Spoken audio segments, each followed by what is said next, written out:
Well, howdy there, racing fans. We come at you live here tonight from the Great Britain area in the UK here. And they have a Rockingham just like we do it. A little different though, it's kind of a triangle design. So our USA trucks are going to be roaring around this 1.47 mile oval track here in the UK. And starting on the front row, you've got the 70 of Ryan White alongside the 29 of William Whitmore. And then you've got Adam Starr and Tasha Wright, Joao Vitor and the 23 there, Brandon Butler the second, Krista Cower and Zach Moorwhite, Ace Vaden and Jason So. And we'll kind of skim through the rest of the lineup here so we can get the race rolling here. A lot of these folks towards the back half, it's going to be hard for them to make the main event here tonight. Unless we see unexpected chaos. This track, very much an unknown. We've never hosted a race here Gentlemen, at the British Rockingham.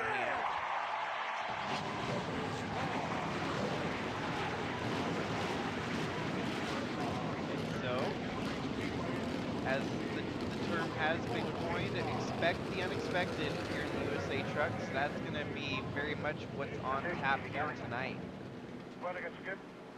Tasha's been on a roll making it through these sprint qualifiers pretty much regularly right now. She has not missed the main event in the last 3 races. Obviously our top 3 will transfer on to the main event here tonight. As they sit, she would be the last one to transfer in as they qualified. Here we go, 51 laps for our sprint qualifier to help determine the remaining lineup here tonight. And already off to the early lead, it's Ryan White in the number 70, Adam Starr in second, William Whitmore about to get up to third here, Joao Vitor and Tasha Wright, your top 5. Deeper in the field, it's 3, maybe even 4 wide. Wow, they're making it 4 wide through turn 4 here. They're keeping it headed in the right direction, but that is some crazy 4 wide action here right in the first few laps of this race. And it's not settling down much behind them. That outside line is dropping like crazy. 55 finally finds some open room there to roam. Have ourselves a bit of a wreck, almost. 55 got ran into there, but saves it, keeps going on with his own business. This is just kind of an appetizer because I'm excited to see just how these racers race in the main event here tonight if they're racing this hard in the sprint qualifier. Oh, Vitor makes a move around the outside of Tasha there. Wyatt Wilkinson kind of quietly picking them off one by one, starting to get into the picture, into the top 10.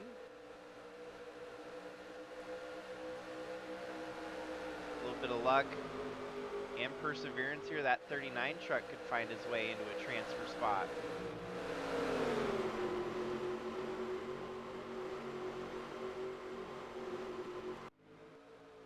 In the meantime, it's still out front leading Ryan White in the number 70.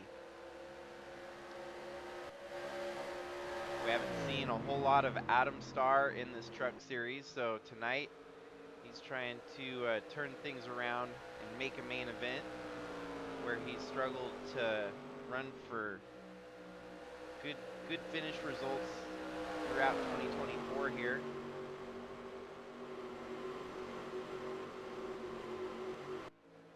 But as we've seen before, when you've got a new track that no one knows, often some unexpected things will come about it.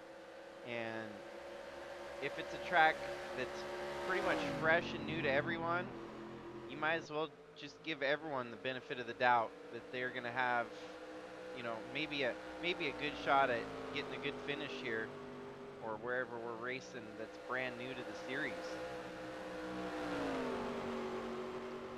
Early take on the new track here. It seems to be racing really well. The AI do look like they have some minor hiccups on certain segments of the track, but there is a lot of wide open space to roam here at this racetrack. Plenty of 4 wide, or at least plenty of room to get 4 wide. You don't want to be 4 wide all the time around here, but plenty of space to do so.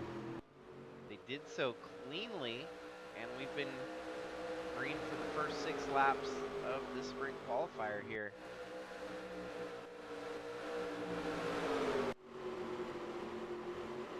Wyatt Wilkinson settled back down, and he gained another spot up to 9th here. Gonna have to find 6 more spots to make the main event.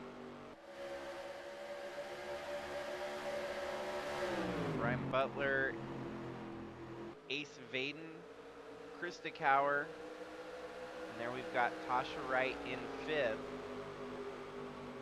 A little bit off her game here, not as strong as we've seen her the last couple weeks in the sprint qualifiers. And that's really honestly just the scary part about these sprint qualifiers. You got 40 trucks fighting for ultimately 2 or 3 spots at the front of the field. And that's just for a shot at getting a race in the main event with some of the stoutest competitors that the USA Trucks is home to. So I feel like Tasha's definitely got the pieces in place to make this truck way more competitive in 2025, and I think we'll see her, you know, I'll take a wild hot take guess here that she'll be a top 10 contender in whichever division she lands to compete for. So yeah, obviously KBM, they're going to be out there with great equipment, and it's showing since she's out here doing as well as she has last couple races, and it's only going to continue to grow from there.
Well, after our initial start, things really did get settled out here. Long single or green flag run. Tasha on the move though, she's getting up to 4th. She's got the fastest lap so far, getting by Joao Vitor. So we at least know that they are capable of passing here.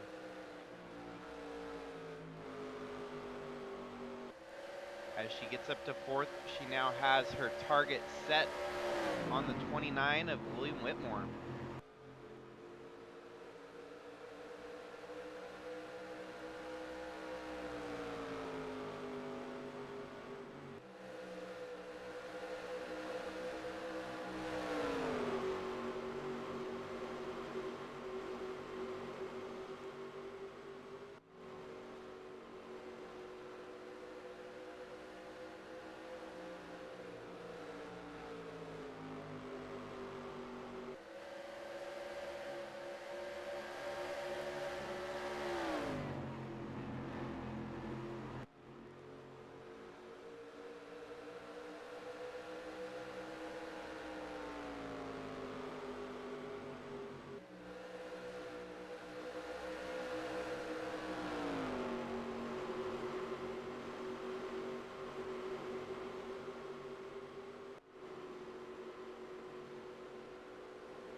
Holy cow, Tasha is on a tear right now as she's caught up to the 29 with ferocity. Right there alongside the 29, now she's fighting again with Joao Vitor right on her back bumper. Things have definitely tightened up like a rubber band getting pulled here and released. 30 needs to find her way around the 29 if she wants to get into a transfer spot. Joao Vitor also playing by the same rules, needs to get through to qualify for the main event here tonight.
That's more like it as Tasha gets by the 29 of William Whitmore. That puts her in as the last transfer at the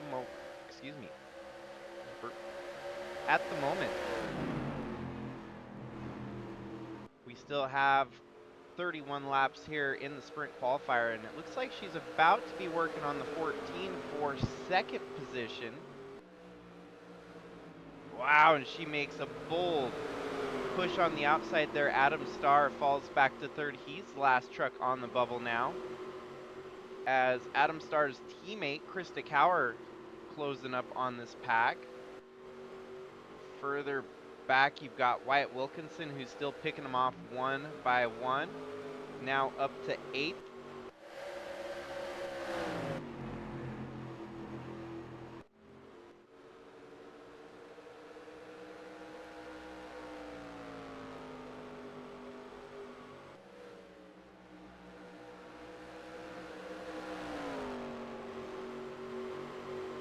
All in the meanwhile, Ryan White kind of on a leisurely cruise at the front of the field. He built such a big gap at the beginning, and he's starting to deal with lap traffic now. Tasha may very well run him down before the end of this sprint qualifier, the way she's running.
Under caution for the first time here in the sprint qualifier today. And it'll be our first restart, a little bit past halfway now. Maybe, let's see who brought out the caution here. And honestly, maybe it's NR just being particular about throwing debris cautions again. We had that just the other night. Oh, there is some smoke. There is.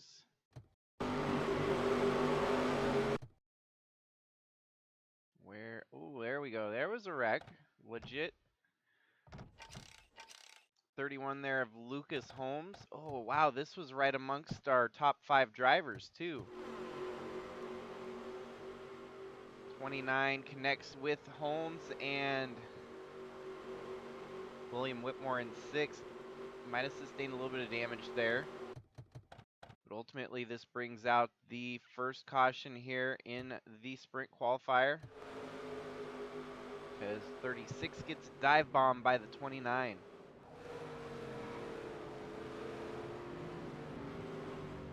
Everyone else steers clear, not making contact with the 36. But what this is ultimately going to do is going to make the battle for that last transfer spot very exciting.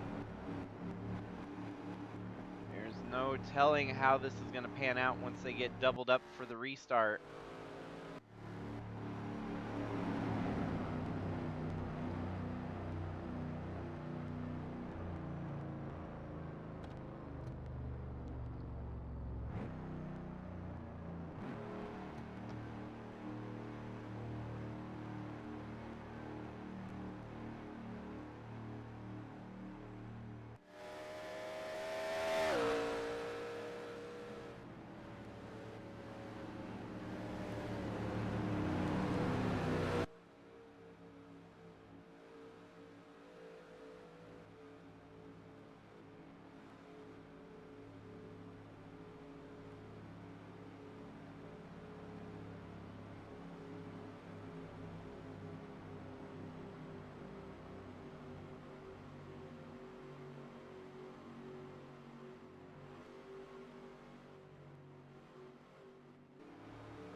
Now, since we got back to racing here on the restart, it's a three truck battle for that last transfer spot. And it's going to be Tasha getting shuffled back here as Joao Vitor sticks his truck nose in there to make it 3 wide. Tasha's going to have to, oh, and now we're going to be under caution again here.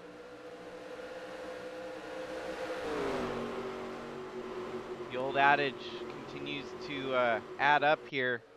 Cautions breed cautions. This time looks like maybe Rosevich part of the wreck here. Oh, and it was a gnarly one. There's a two wrecks going on at once here. We'll dissect the first one at the front of the field. 62 of Cal Anderson spins the 46 of Craig Popchris. In the midst of that, there's a truck upside down. That's the 04 Chris Hergeson. 46 continues onward with minimal damage, it seems.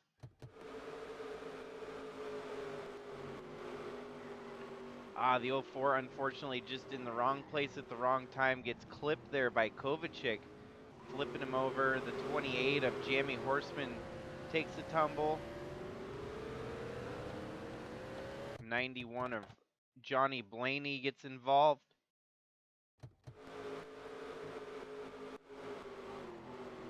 And then there was a completely secondary wreck in the back half of the field here. Rosevich and Plays.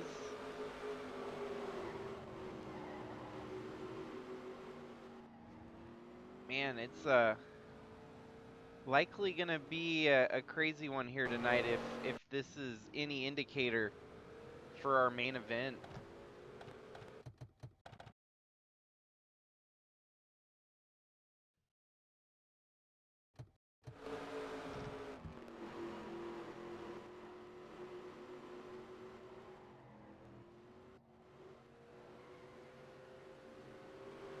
At least we were able to go through the first half caution-free, but since then it's been a little bit harder to get through as clean.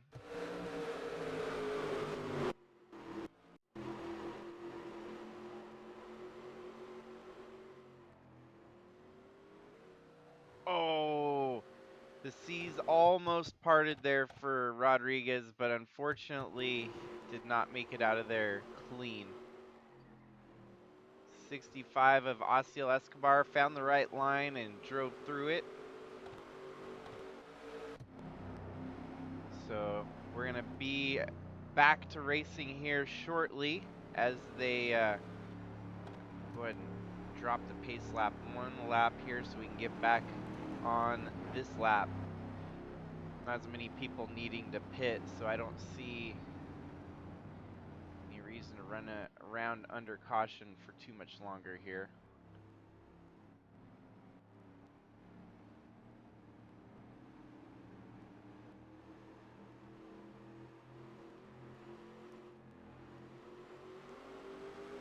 So if you're just now tuning in, you haven't missed a whole lot yet. This is only our sprint qualifier before the main event here tonight. Laps have been led by the 70 of Ryan White since the green flag dropped. That 70 truck looking stout here tonight. And mayhaps going to be a contender for the main event here shortly. Adam Starr gets one hell of a jump there and might be looking to lead some laps at the front of the field. 4 wide,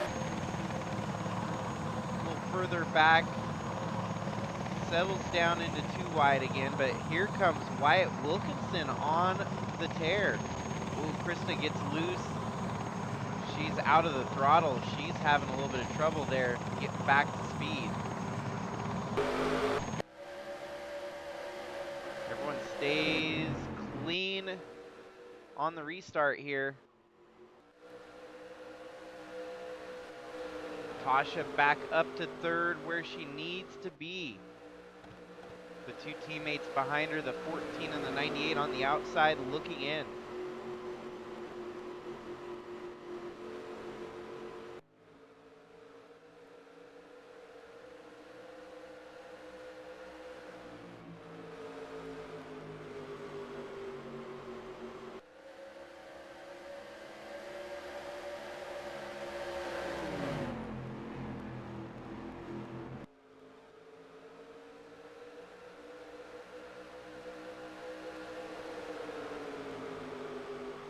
Adam Starr has now dropped a little further back here, back to 6th. I'm impressed with Wilkinson. It's just not worked out so far in these sprint qualifiers for him, but getting a little bit more aggressive, maybe even a little bit more confident in the truck itself. And top 10 here in a sprint qualifier ain't going to get you much, but at least it's going to get you some air time.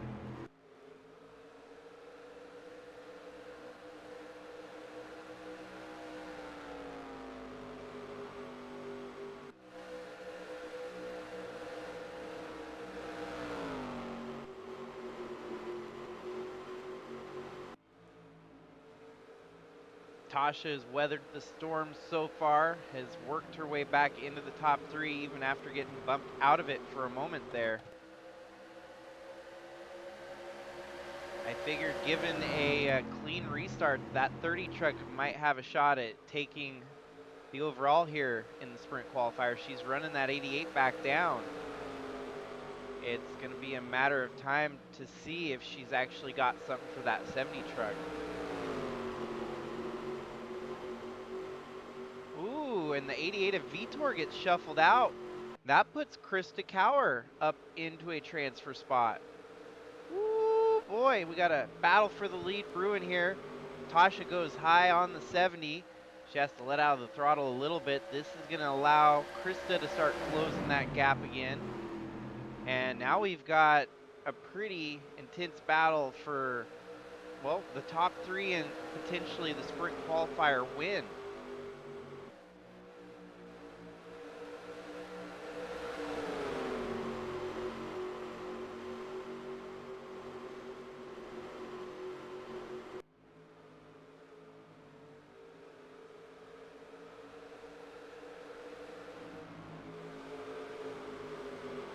Side by side with the leader. That's going to give Krista Cower an opening.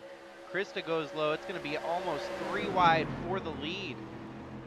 And your transfer spot very much way up in the air right now. That 30 truck has to defend. She went from attack mode to defense mode pretty quickly here as the 88 of Vitor and the 23 of Butler are right there behind her.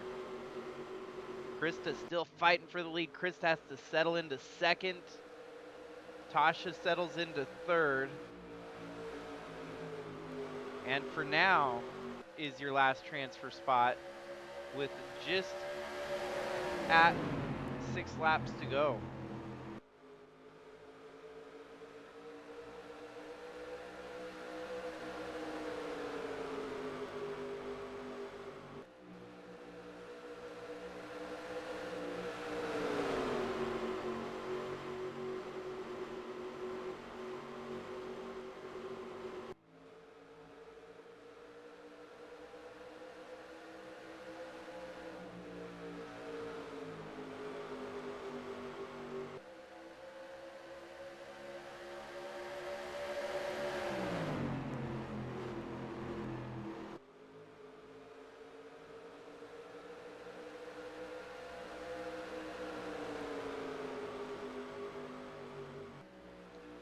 Well, since that crazy battle subsided, things have kind of sorted out here in a single file run again. 23 trying to make, ooh, and the 98 makes a mistake again. We've seen her do that just a little bit further back at the restart. It's like she hits a dead spot in the track that her truck just doesn't want to cooperate with her.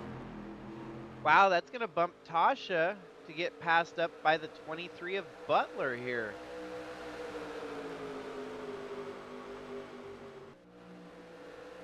So it's actually kind of nice. This track has its opportunities to pass. It's got moments where these drivers make a mistake and lose a position or two. Tasha bumped down but not out. Still 4 laps left in the sprint qualifier, but those laps are going to be gone in a hurry.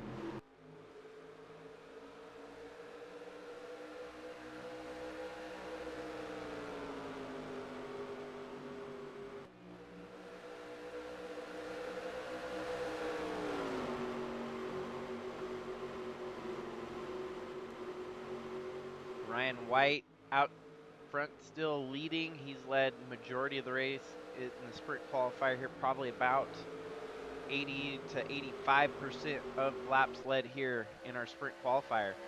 But things are tightening up yet again here as we're getting down to the nitty gritty.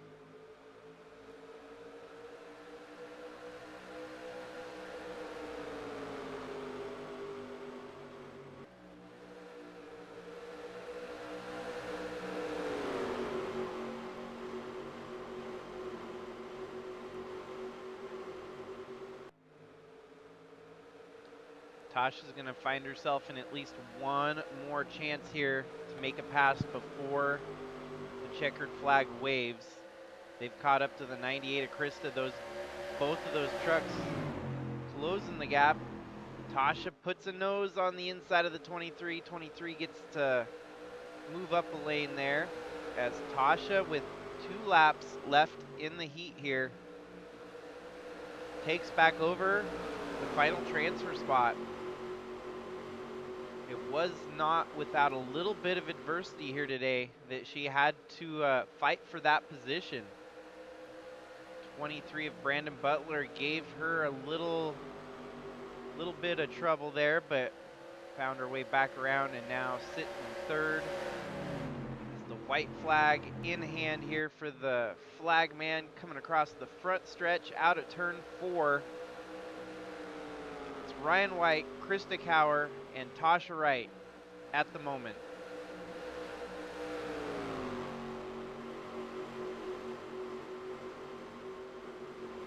Almost certain that Ryan White's going to show this kind of strength in the main event here tonight. That is an impressive run from that number 70. Tasha is definitely going to be a contender again here tonight. Ooh, she's getting caught up on. We don't want to give her that commentator's jinx quite so quickly here. Going across the front stretch though, getting the checkered flag. It is Tasha Wright, your last transfer spot here for the main event. Sadly, unfortunately, not making it tonight. It's going to be Brandon Butler, the second, Adam Starr, Wyatt Wilkinson, who charged his way all the way up to 7th here. Unfortunately, can't engage. Joao Vitor, 94, Paul Ladino. Oh, and if you're watching, James, it was can't engage. And don't worry, I'll DM you if you're not in the stream. It was definitely can engage. That was the driver that we were trying to figure out. So, yeah, Ryan White, Krista Cower, Tasha Wright make the main event. 2 gals, 1 guy qualify in through the sprint qualifier here.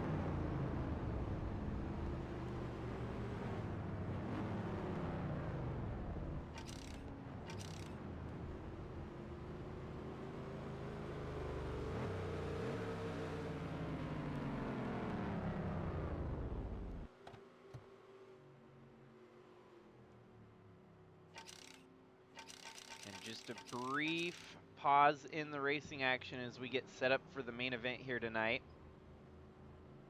It's going to be 300 miles here around the British Rockingham circuit.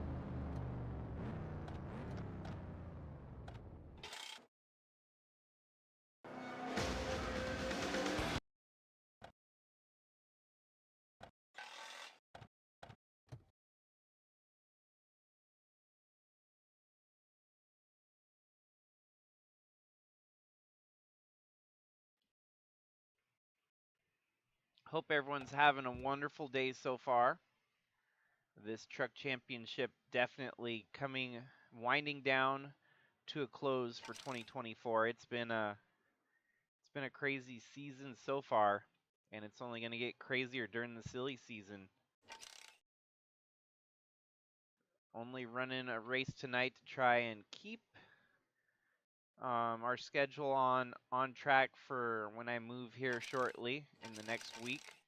Man, it's crazy. It's only a week away now that I'm gonna be moving. So we gotta make sure stay on top of the scheduled races and not going to miss a thing. I'm not going to be without the races for too long.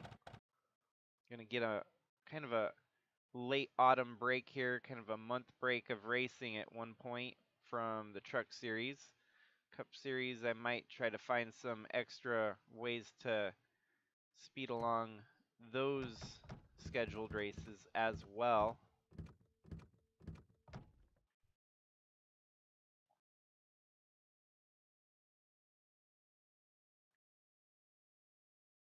Alrighty, 203 laps.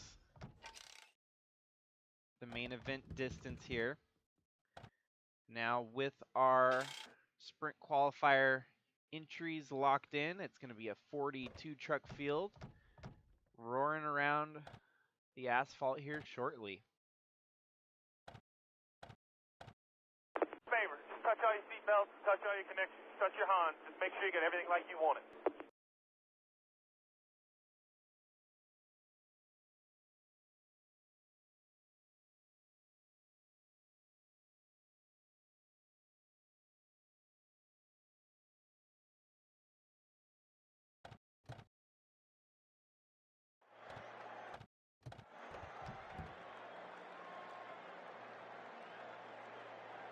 Favor, just touch all your seatbelts, touch all your connections, touch your Hans. Just make sure you get everything like you want it.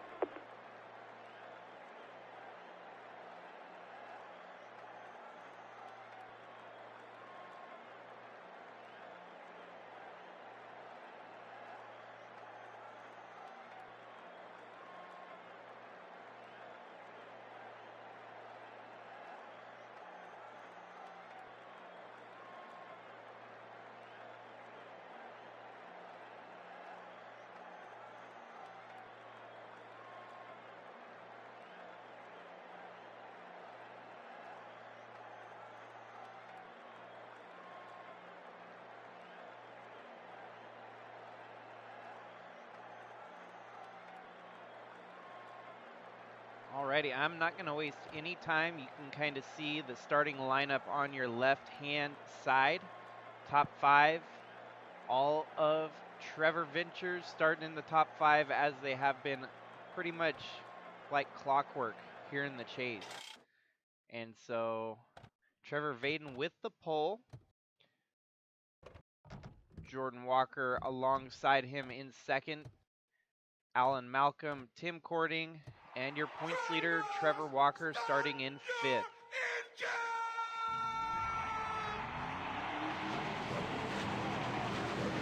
Things could start to get mathematically harder with each race that we knock out here in the final 4 races of the season. Trevor Walker comes in tonight with a dominant race lead over the rest of the field. But that doesn't mean a whole lot until after tonight here, once we start figuring out how many race lengths the leader has over the rest of the field. So Trevor Ventures 3 wide for the lead as you got Alan Malcolm, Trevor Vaden, Jordan Walker. Trevor Walker giving Malcolm a push there, possibly going to try to go 4 wide with the team. They thought better of it. Trevor has to let out of the gas a little bit, and Jordan roaring around the outside. The advantage of having that outside line there seems to have paid off for the 10 truck, as now the 20 having to lay out of the gas there, holding up the 90 a little bit. Things are going to get settled down, or they're not. We might see a lot of this for a handful of laps before, well, we get our first caution of the race on lap 1 before we even make it around to the start-finish line. And so we may very well be in for one of those races tonight. Now the 45 Skylar Taylor, she retires from the event, so it had to have been with the 45 truck here. And that's mid-pack, so if something bad happened, oh, it's TRD 5 wide at the very bottom. Yep, there you have it. 5 wide. We found our limit here at the track. Obviously, they can go 4 wide with very minimal mistakes.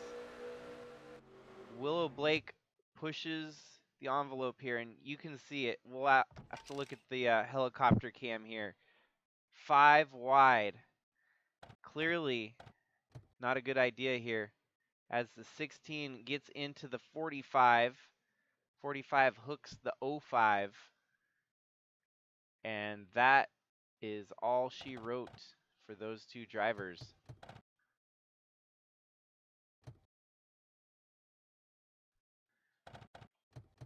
Luckily for the rest of the field, it was a small wreck. Didn't take out too many competitors, but right here you'll see Willow Blake gets one hell of a run, drives it in deep, and that's with her teammate, the 19 of Guido Piano. And just something had to give there. One retirement.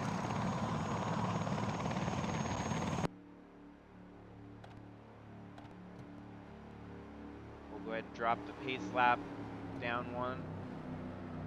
We'll get back going sooner than later.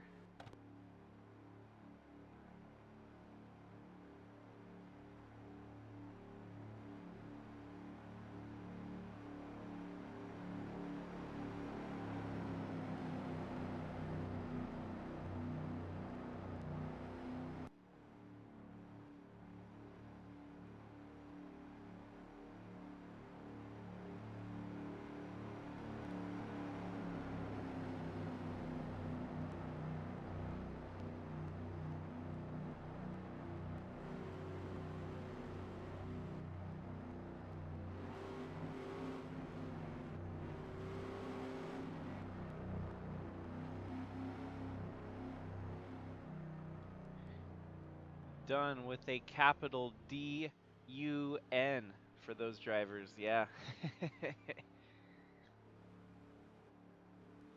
So, we get doubled up here on the back side of the track. Definitely is kind of a tricky-ish triangle. I guess you could call it a triangle, even though it's got 4 turns. Heading off to the restart here, it is Malcolm and Jordan Walker. Behind them, you've got Trevor Walker and the 50 of Tom Cording. We'll see if they can have a cleaner restart here on lap 5. Al Malcolm gets out to the lead. Tim Cording following the TV Brigade all the way up to 4th there. Things not looking any cleaner at the back half of the field. You can kind of see just how out of control it is. If you're a chase driver, it's probably best to be up towards the front half of the field rather than the back half of the field.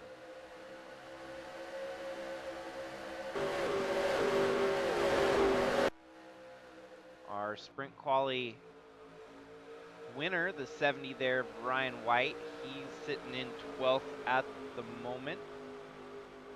Surrounded by a whole bunch of chase drivers. You got Chaz Chadwick, Gannon Bird bookending him there. And everywhere you see is green windshields in front of and behind him. 4 trucks in front, 4 trucks in behind. And he's just kind of playing spoiler. He is not a chase contender. Kind of sitting like the white stuff in the middle of an Oreo.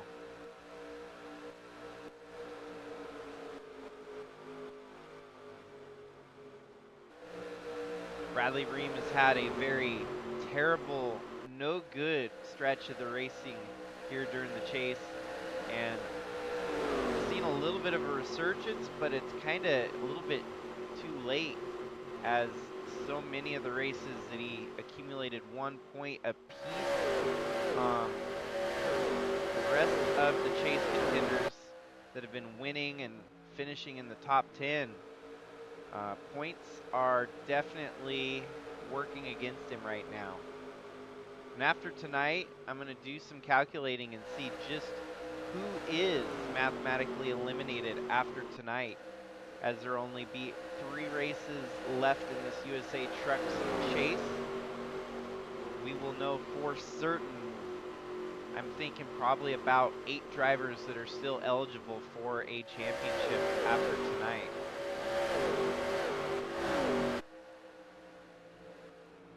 So like in the sprint qualifier, I think we'll start to see kind of a ebb and flow once the tires start to fall off. We saw some of the trucks that were running away, or back from the leaders, start to catch up to the leaders. So I think it's going to get interesting here with tire degradation. Trevor Walker with the fastest lap so far, and he's running in 3rd.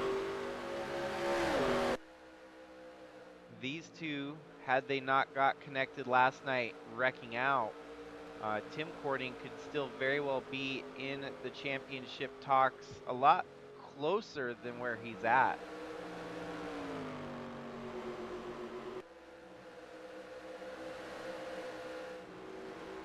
Of course, commentary jinx kicks itself into full gear every week anymore, as I was bragging about how tight this championship battle was last night. Had to come to an end for obvious reasons, because I made a comment about how tight the battle was, and then we have half of our contenders that are in the top 8 get knocked out in a wreck last night. So points battle has gotten stretched out a little bit more in the favor of Trevor Walker, who had won the race last night at Twin Ring Motegi.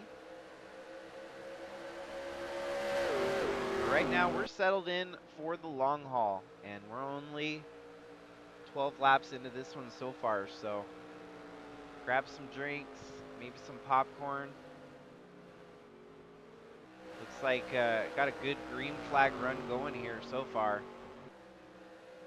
It took a little bit longer in the sprint qualifier to get the first caution. We saw on lap 1 here in the main event. And Alan Malcolm out front leading over Jordan Walker. Now if we jump to the back half of the field here, last truck running is Adam Cruz, who was last involved in that caution early. The truck's a little bit beat up, but still continuing out there, and obviously not as quick as he once was, but still competitively running laps to stay within the damaged vehicle policy to not get disqualified. So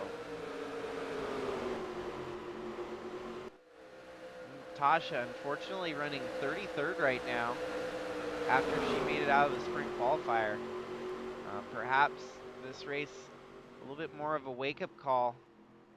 She's been kicking butt and taking names, and now it's time to sit back and be the scholar and learn and let the track come to her. So 30 truck got some work to do here, but I expect to see it making improvements throughout the night here. They're gonna try to go 3 wide. Chris Harvey thought better of it. He's like, nuh-uh, get me out of here. Oh, whoa, whoa, whoa. Tasha almost got spun there. Saw 95 took the line away, and she didn't realize he was coming. 2 of them hooked, and she kept it going forward without getting spun there.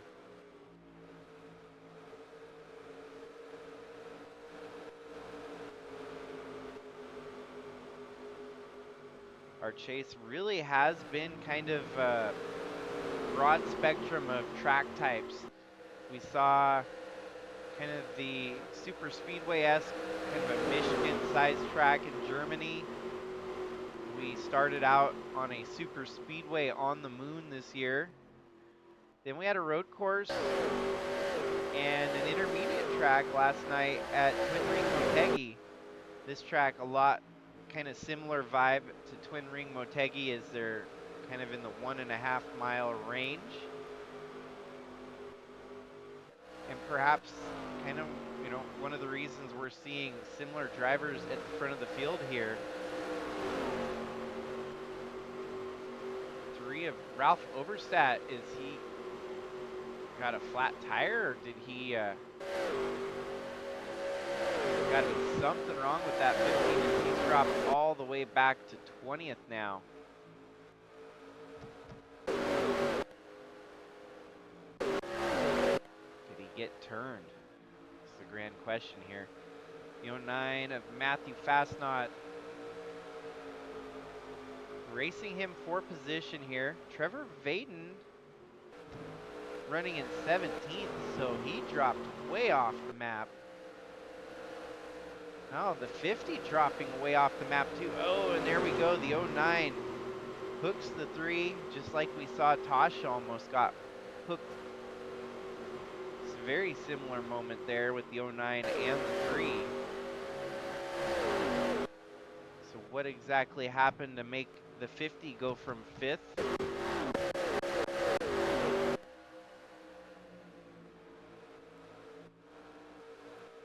It just seems like he may have used up his tires a little bit here, as he gets stuck up on the high side and starts getting passed left and right. So like I mentioned, I think we're going to start seeing tire degradation play a huge factor in this race. Those drivers that like to drive it hard with disregard for their tires will start to drop backwards, while those that are clean and like they're prancing on eggshells will save those tires and possibly run all the way to the finish on what they've got. Obviously, they're going to need green flag pit stops and tires will be changed, but just for the sake of my simile there, I had to give. Yeah, the 50 used his stuff up. Trying to get back to live. I didn't realize that we went that far back on lap 20.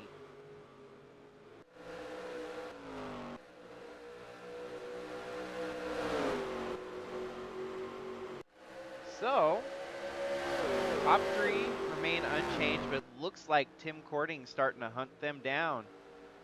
Cue the Jaws theme music as the 90 hunting them down like a shark in the water.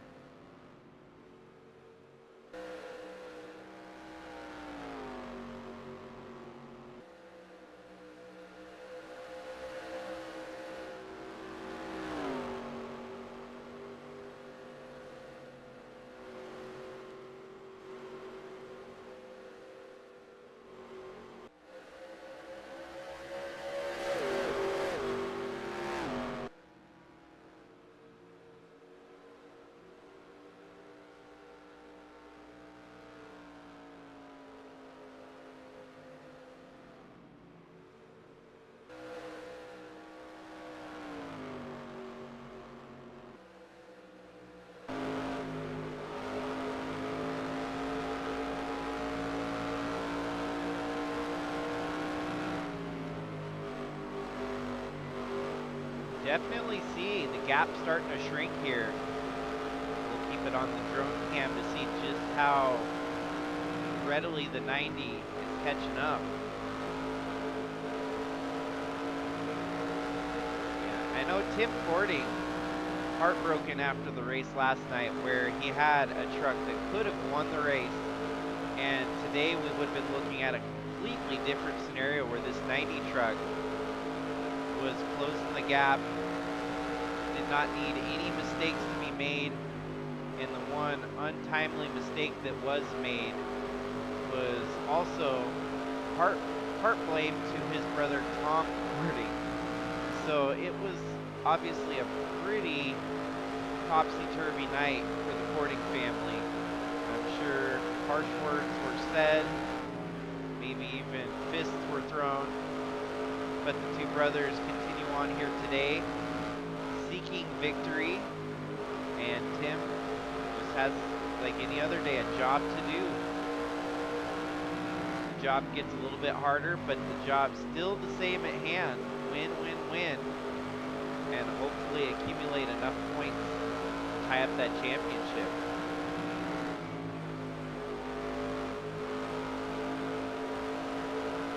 like Alan Malcolm's starting to stretch it out on his two teammates there.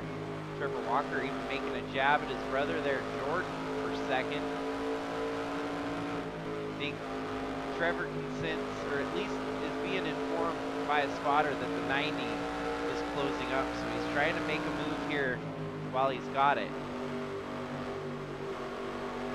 This 90 truck might just find his way around both of them.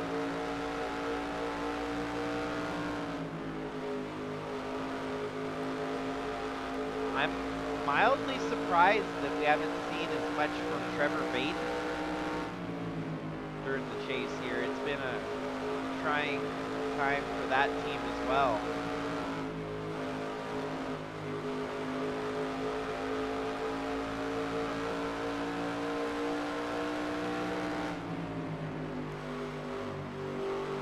And now we have a battle on our hands, as Tim Cording seems to have just a slightly faster truck at the moment on this long green flag run.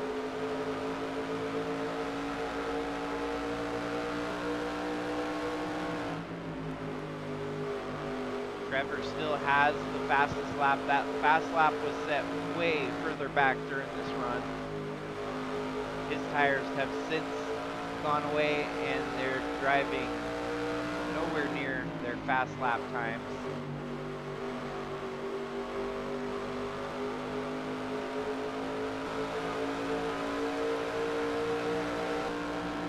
That's impressive though. I mean, Tim Cording seems to be more consistent, a little bit better on the tire wear here.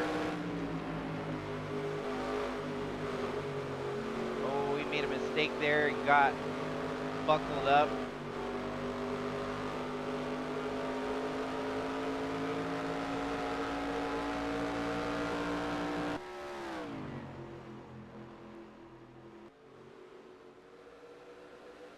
So in the meantime, lap traffic is going to become a factor here, as they're in the middle of turn one and they're entering turn one. Malcolm's going to have his hands full shortly.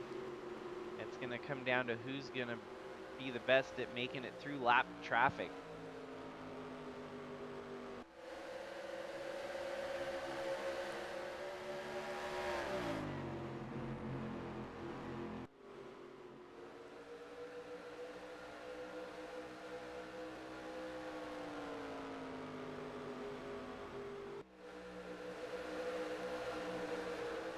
As our 2025 silly season has been developing, there's not been a whole lot of talks on the truck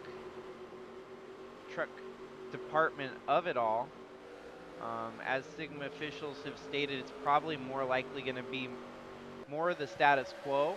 So you're not going to see a lot of difference, not a lot of changes here in the USA trucks. You'll definitely see kind of a cleaning of house, as there's a lot of drivers that have since departed the Discord server, and to make room for, you know, potential growth or new people that want to come into the show. We're gonna do some house cleaning. 69 way low there, that's Braden Hunt. Jordan Walker takes over the lead, but it's 3 wide there between lap traffic. Malcolm gets back to the lead here for a moment. Tim Cording closing up on the Walker brothers there.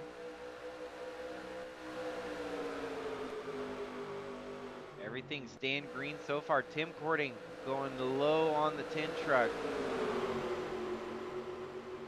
Is Tim Cording going to take matters into his own hand here today, or what? Wow, stout run on the outside. He closes the door on the 21. Malcolm driving off out there in the distance.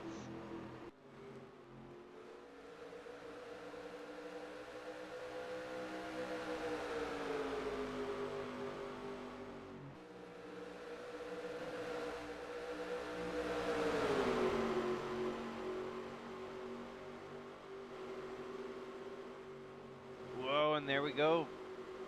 Pass for second. Oh, Trevor has to let out of the gas, though. That's going to give Tim Cording an opportunity to get back in front of him. Get back in front of him, he did, as that number 90 truck is up to second. Trevor and Jordan side by side for third now.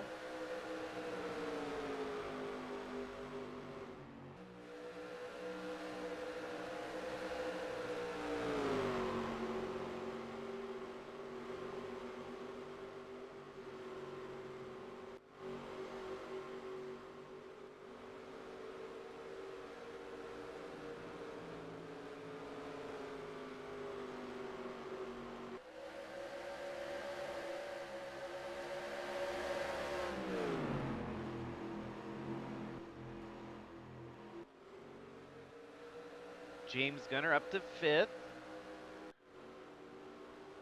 Noah Hobson up to sixth. Kyler Sestre, Chaz Chadwick, Gannon Bird, and Ant Meepers in your top 10. So yeah, with me moving and honestly the future uncertain, the only thing I know for a fact is I keep planning to have this on my, my little side gig, I guess. I like running these races, so no one has to worry about that. I'm hoping, whatever new line of work I find, that I can try to start doing these streams at godly hours of the day rather than the ungodly hours that I have had to, run them during my work schedule as it is. I know a lot of folks on the East Coast, it's a lot harder to follow the series. So here's to hoping with the next step in my life that I can start finding ways to stream these races at a better time slot. I've got all the pieces in place. I've got most of the schedules lined out. I've figured out the best case scenario for like the Bridge to Cup series and ARCA, and even this truck series is going to close its window on September. That way we're not having to compete head to head with the likes of football. No, I don't think I actually got the truck series. It's going to be ARCA and Bridge to Cup for sure, closing out their championships in September. And those are going to be, races that were streamed during Thursdays during non-NFL season. So little things like that I kind of like looking at, trying to figure it out.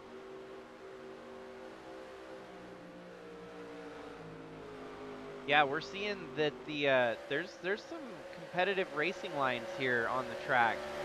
And I think because this track is unknown to everyone, they're still trying to figure it out little by little, find the advantages on the racing lines as they're going about the race here today. It's a lot like the race we saw at Euro Speedway Lausitz in Germany, where there was basically 3 different lines of racing. You can see drivers passing on the outside, passing on the inside. And I think a lot similar here tonight as you see the 90 going low here on the 10 truck. That's going to be a pass for second. And both of them have closed the gap up on Alan Malcolm, our leader.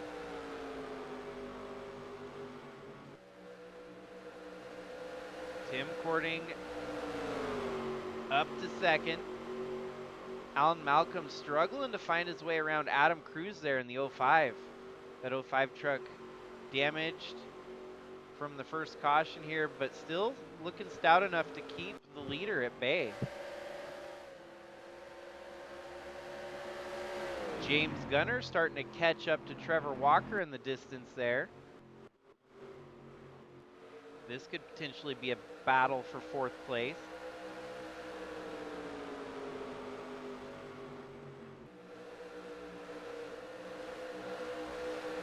Almost got to wonder here if Trevor Walker might just be safetying up. He knows at this point in the game, there's no urgency to win every race, as he's got a full race length on the rest of his competitors. So perhaps kind of just sizing the field up here today. Gonna settle in and just run his race and not try to race everyone else's.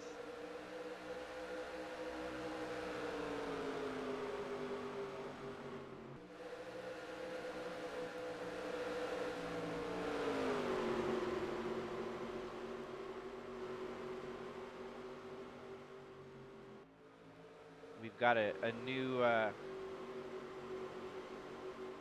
data-based statistic in Sigma racing that I'm going to try to focus on more next year, but it's called Sigma Metrics, and it's really not anything special. It's, well, I'll I'll give it, I'll keep the veil pulled over it. It's like the NFL's, you know, they have their analytics. That's the word I was looking for. And so we'll have our own, and it's not going to be super serious. It's going to be just kind of a fun guessing game for the most part. Give us some more talking points throughout the races. And so, yeah, one of those, if tonight we were to have a Sigma metric, I would say that the odds of Trevor Walker closing up the title with 2 races to go at this point during the race looks to be 80% certain. And given if he were to win here tonight, then the odds of him locking it up with 2 races to go, I'd probably say it'd be like 95%. So, I mean, that's how good of a lead he's got, that he doesn't even have to push it here tonight. That he's simply just kind of, you know, cruising out there, letting everyone else do as they are. And if it was meant to be, it's meant to be. He's going to have a pretty good cushion leaving tonight, even with a top 15 finish.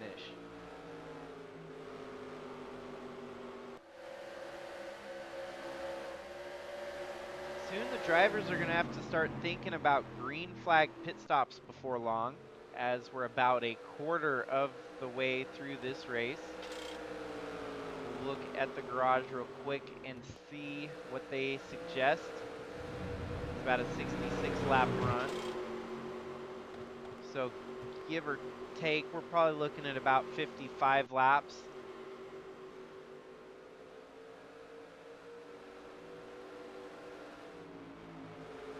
And even more important, you'll probably see drivers come down sooner than that so that they can get the undercut to combat the overcut.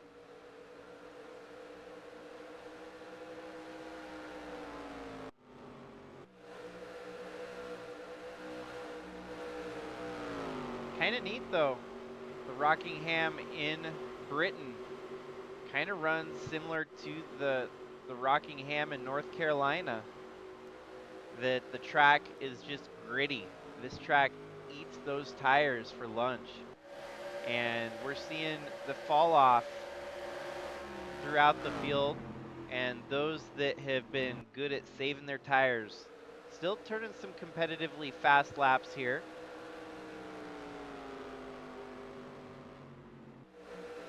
We'll see when green flag pit stops how that's going to shuffle things. You know, on tracks like this where tire degradation is such a factor, you get one driver that takes the undercut, they're making up 2 seconds a lap on the rest of the field. So you do not want to overcut on a track like this much at all, because that's going to give the advantage to the drivers that pit first on fresh tires to come out there and blow by you, knock your doors down.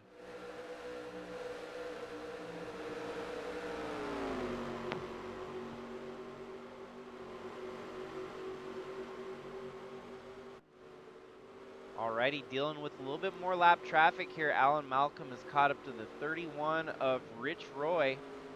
Goes outside to make the pass in turn 3.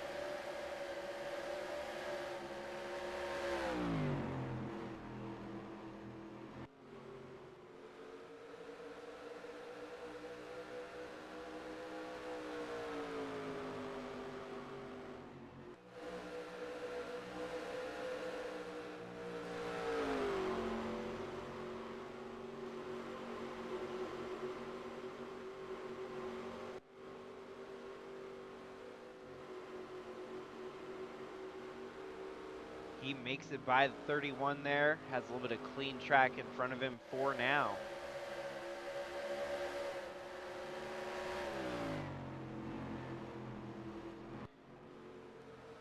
The battle behind him is kind of plateaued at the moment as Tim Cording over Jordan Walker and Trevor Walker. James Gunner in 5th.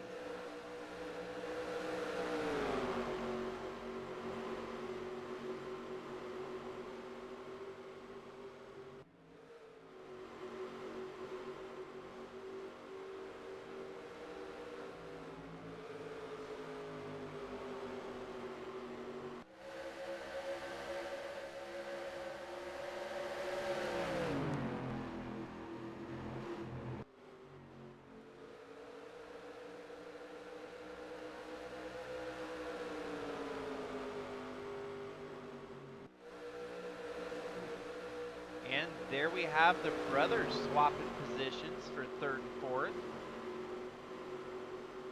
Now it seems like Trevor, with a little bit more extra on the rubber there, catching up to the 90 of Tim Cording.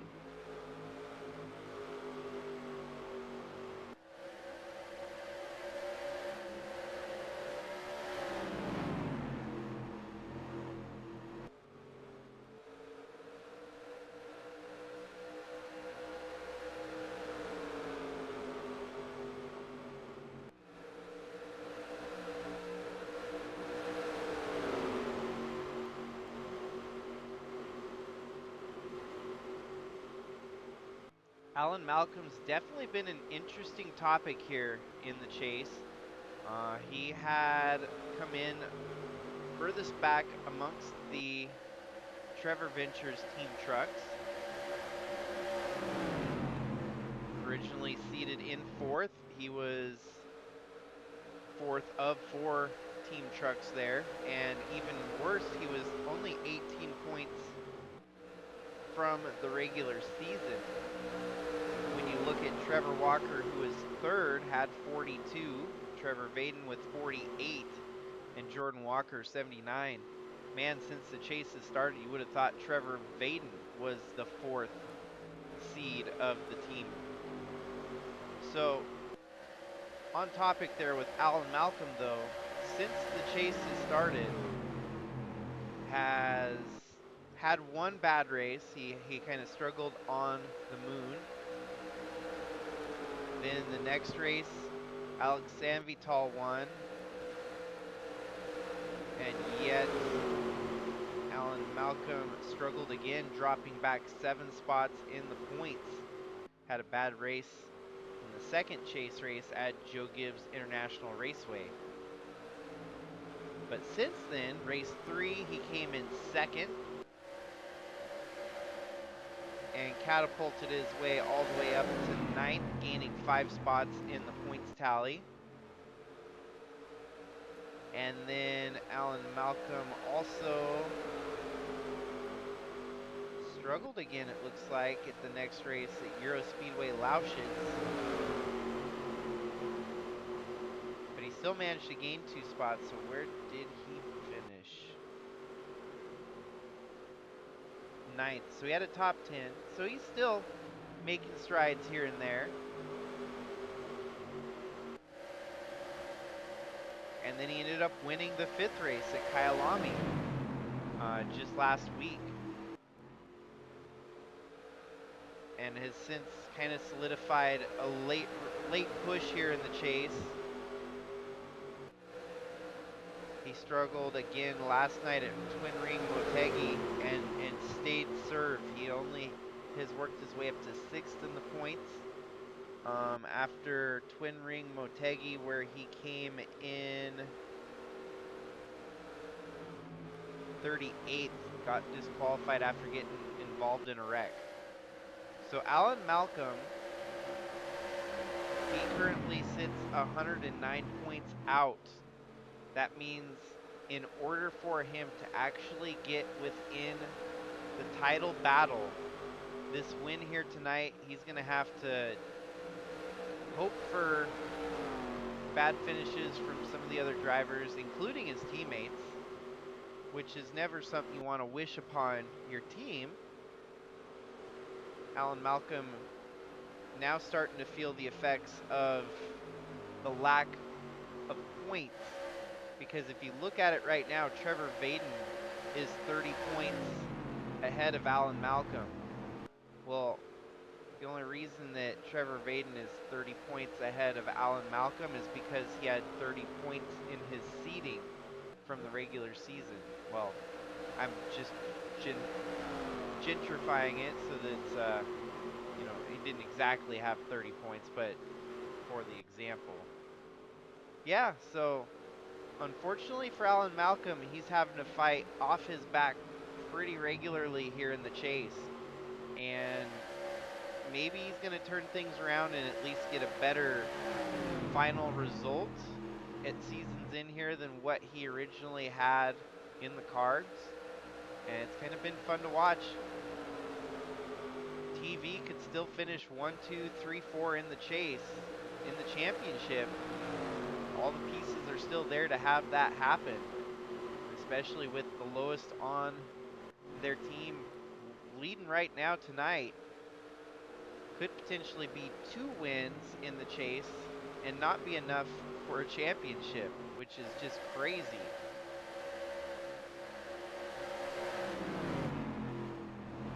That won't be the first time, it won't be the last time that we have crazy statistics like that where a driver goes on a tear in the chase but just doesn't have enough in the wheelhouse to get it done.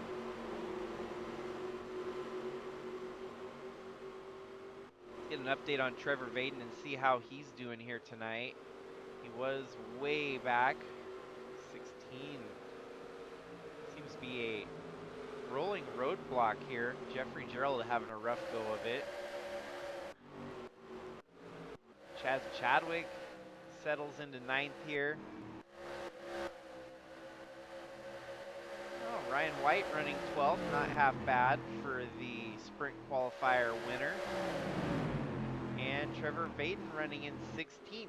So Vaden still making up some spots here, one by one.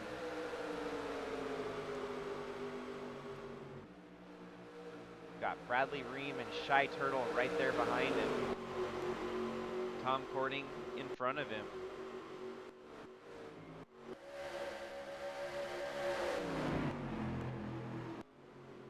And the battle for second brewing here as Trevor Walker alongside Tim Cording for position.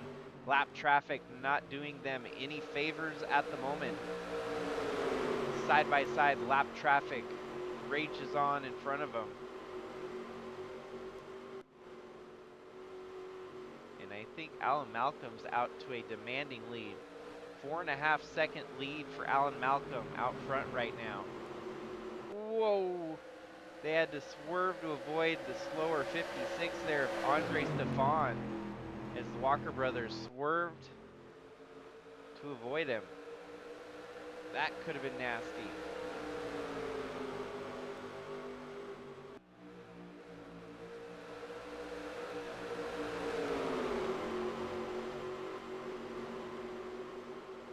As Trevor said in the pre-race interview, this ain't going to be no cakewalk here tonight.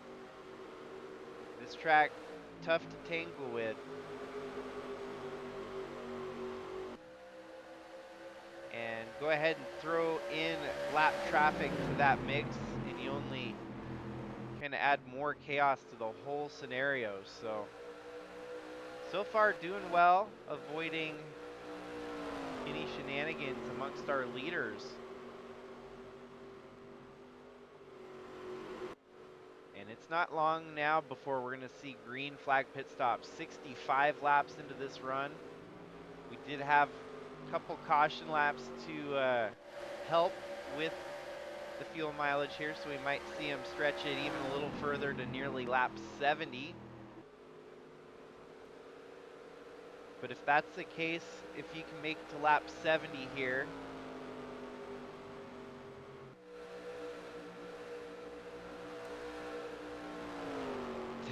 they're going to be going to lap 200 on a 3-stop race. If they stick to the 65 lap range that I'm anticipating.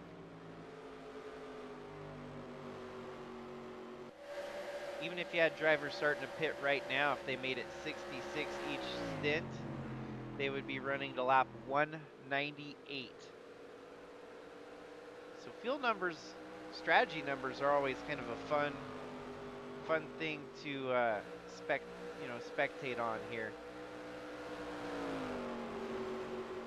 I'm impressed that we've had so much green flag racing in the chase so far.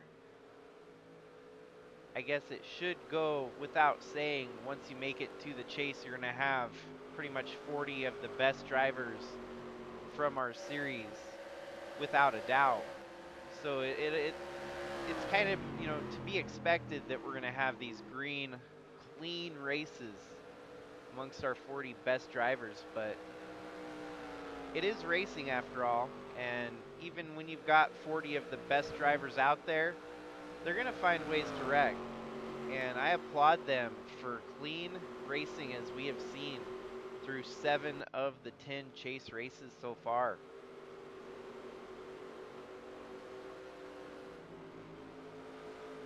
The longer they stretch it, though, the better that this is going to be for that final stint. If Alan Malcolm pitted now and went 67 laps on each stint,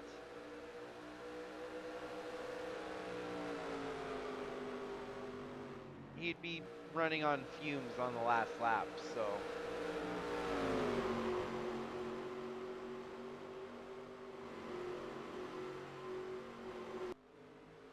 It's kind of weird how this works out. I'm honestly, maybe it's that 300-mile mark to where it's so close on fuel for these guys that we get, 300 miles, kind of that sweet spot for making it into a fuel mileage concern for the drivers.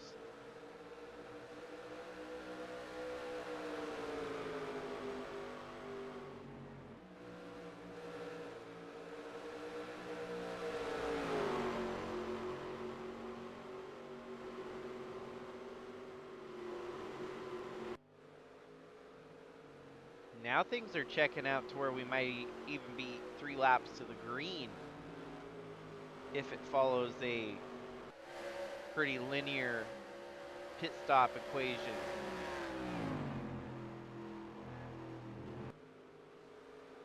Right now they are easily 2 seconds off their fast lap. So if someone were to make an undercut right now, they'd be knocking out 2-second faster laps than your leader. But are we going to have any of those takers?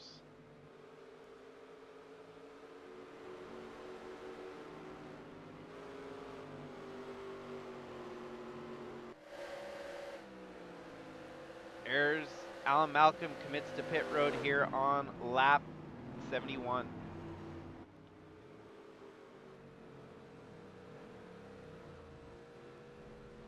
So if it is truly 66 laps under hard green flag running, they would make it to lap 203 with just 2 stops here today. Obviously the first one being on lap 71 here. The second pit stop being on lap 137. and that would leave them with 66 laps to go on one final stretch of fuel.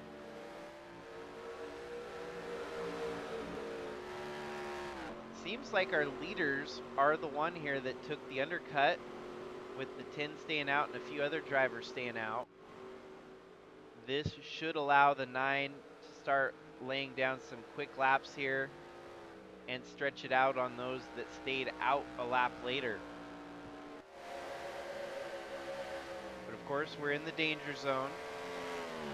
This is where cautions tend to become easier to happen when you have people entering and exiting pit road. Yes, I did, Tasha. Yep, it's 66 laps. That's what we're gauging at right now, is about 66 laps on the fuel run. That's what our garage said.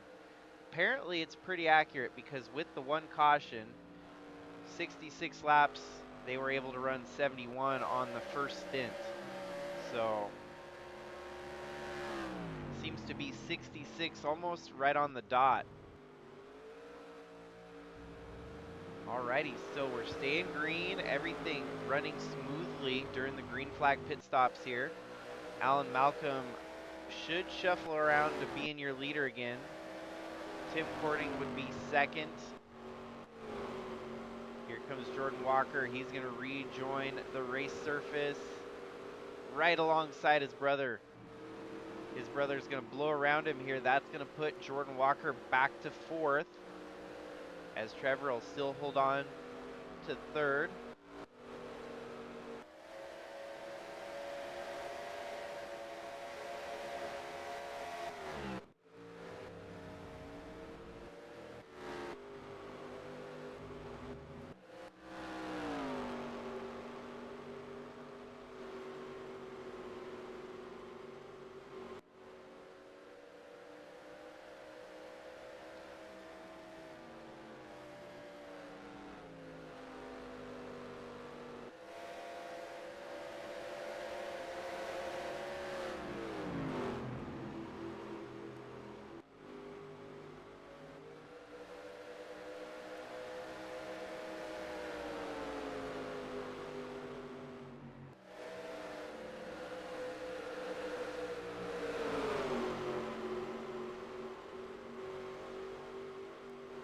Still staying green here so far. Alan Malcolm, your eventual leader once things sort out here.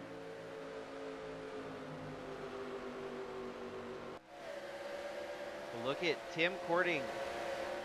These guys on fresh tires, equal playing ground right now.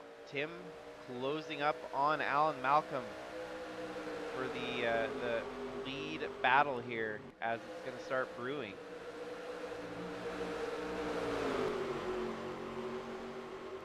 Right now, the leader going to put 30th lap down here shortly. Oh, they're wrecking right in front of our leaders. Oh, and is it going to come out clean? Wow. That in its own was a close call. And we might as well start forgetting about laps, your strategy calls here, because this caution was not expected. Wow, Willow Blake, Dave Steele Jr., and John Hagan involved in that one.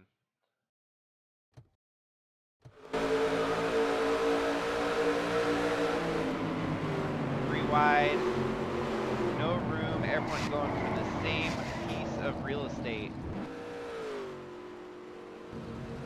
Apparently, John Hagan got the worst of it there. He was just trying to stay on the lead lap.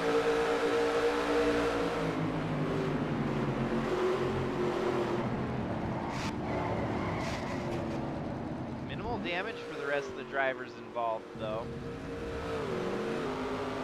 Our leaders had a front row seat to it all. Let's watch.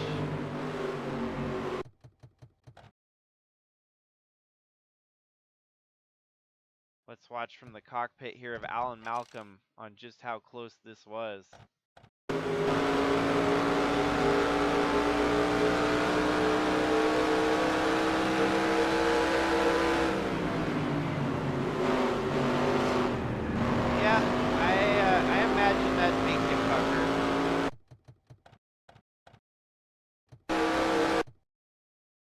We'll watch now from, let's watch from the in-car Tasha. She had a close call too. She's gonna be our lucky dog during the chaos there.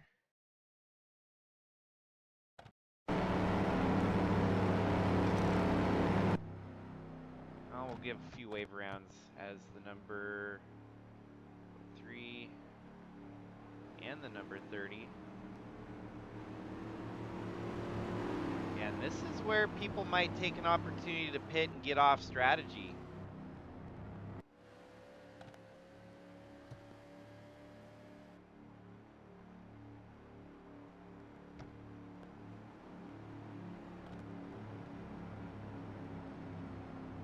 Go ahead and wave Blake around.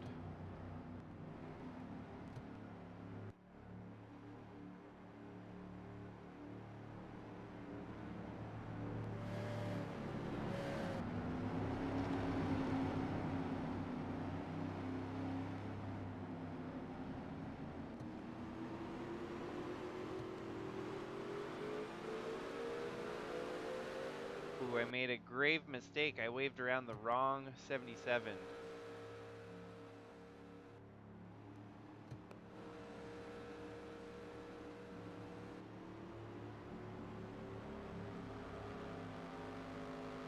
Well, that's a head scratcher.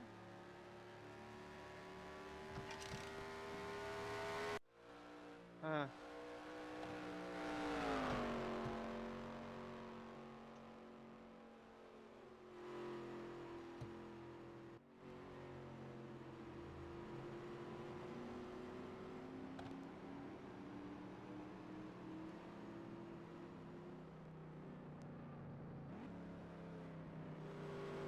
Well, it was eventually going to happen that I goofed up with 2 of the same truck number in the series. And it happens again, sort of.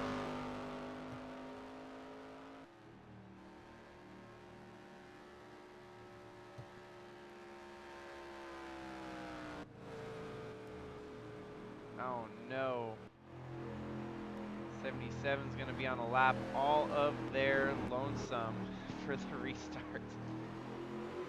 Well, shoot.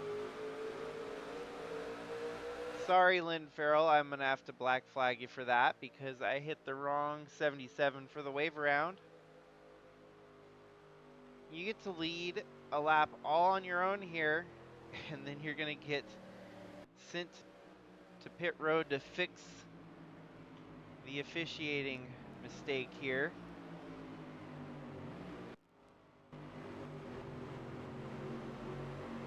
This will just add an extra wild factor wrinkle to the race for a moment. Just a brief moment of chaos. As you see right now, on a lap all of his own, it's going to be Lynn Farrell leading him to the restart here. He's going to have to serve a black flag penalty for the mistake made by the officials at the racetrack here today. Hopefully it doesn't end up in an ugly ass 30 truck pileup. Now he's gonna have to pull down here, get on the inside, and serve his, whoa, the 9 and the, that looked ugly. Gosh darn it.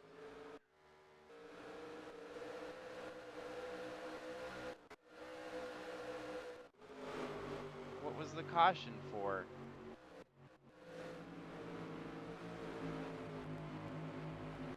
Ooh, ow, the 50.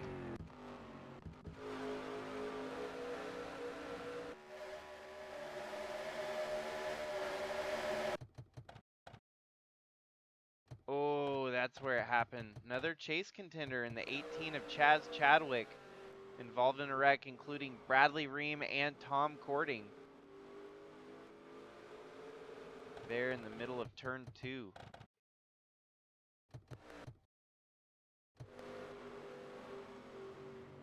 Just an aggressive move there from Bradley Ream.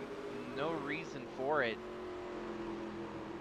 Dive bombed in on 3 wide. wide action there.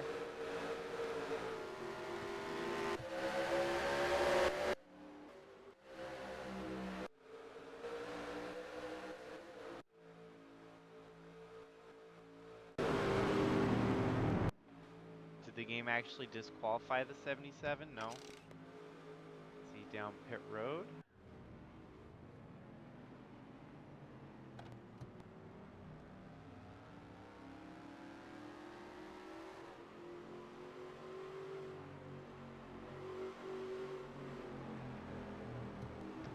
Well, he hasn't served the penalty in a timely manner yet.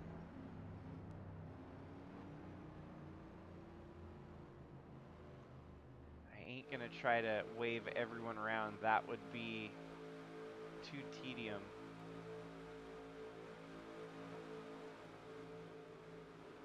Wow, so this will actually bring the 90 of Tim Cording to the lead here. Man, I'm now trying to comprehend just how foobar this race is getting in this little stretch of the race right now.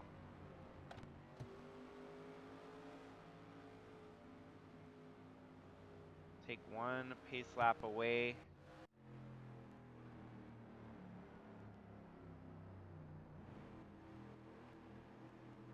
Everyone's gonna have to give trail here to our lead two.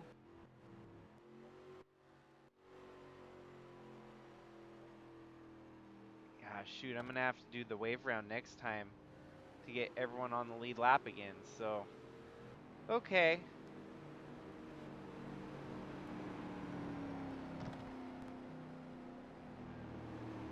We're gonna let it run long enough for the 77 to serve its penalty. Throw the caution.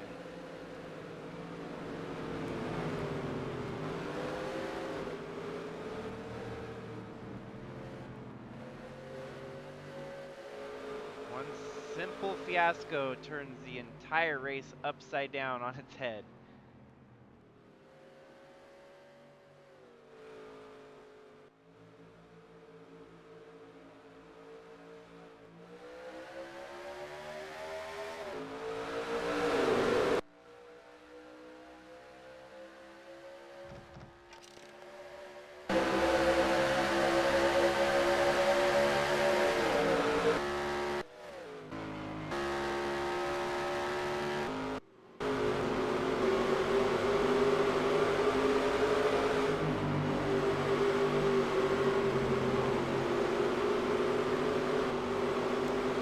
There we go, 77 serving its penalty.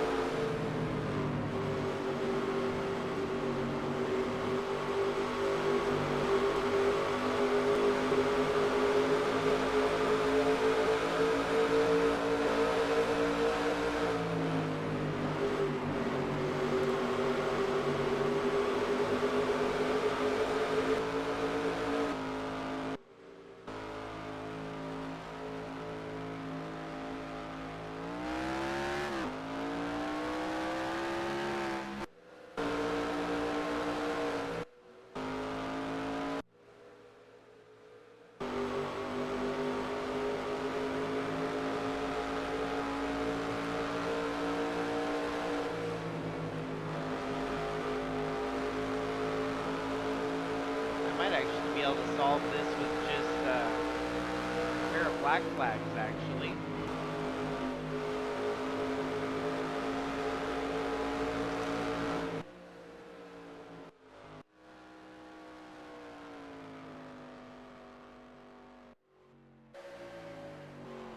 Now the 77 without any draft is going to be tail end of the lead lap here.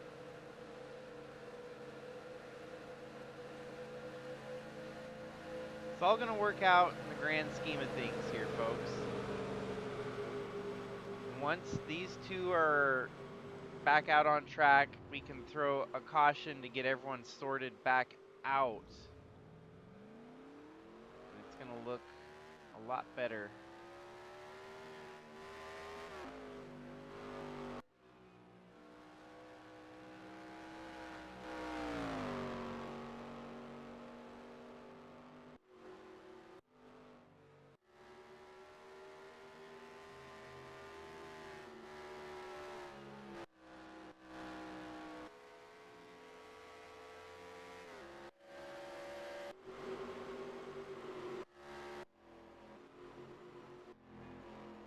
think what I'll do is I'll just let things roll here. The mid-race shenanigans have been sorted out. The 77 has been given a golden ticket into a top 5 run at the moment. We'll see how long that lasts.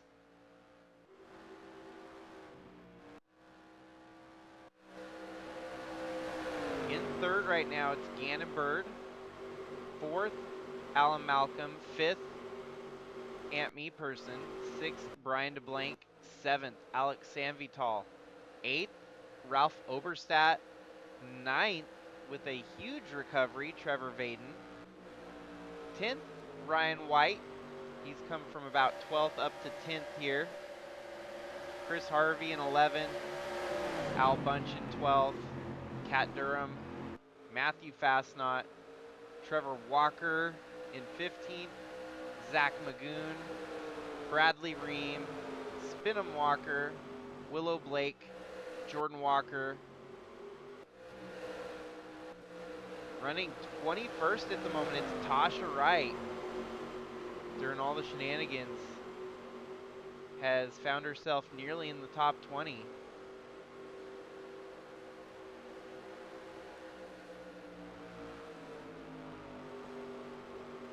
All in the meantime, Tim Cording out front leading. We've got 28 trucks on the lead lap. Back to where we were pretty much before all the craziness unfolded there. Out of the race, you got the 15 of Noah Hobson out, the 32 of James Gunner out. That's a bummer. Gunner had a good run. He was up in the top 10 early on in this one. Kyler Sustre in 36th. Rich Roy, David Bird, Kyle Ottawa, Braden Hunt, Jeffrey Gerald, and Skylar Taylor out of this race.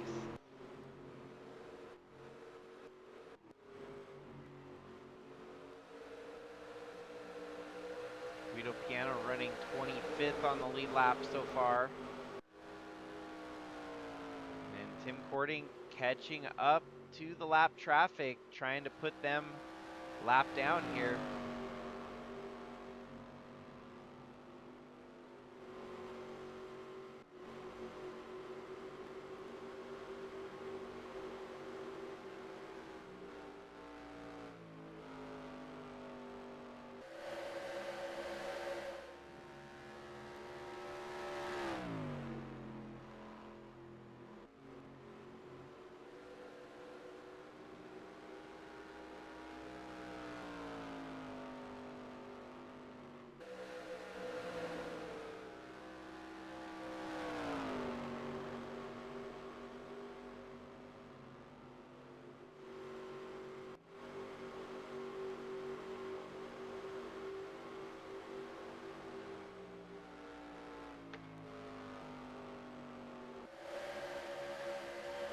Go ahead and throw a competition caution on lap 125 to help stabilize the officiating fiasco.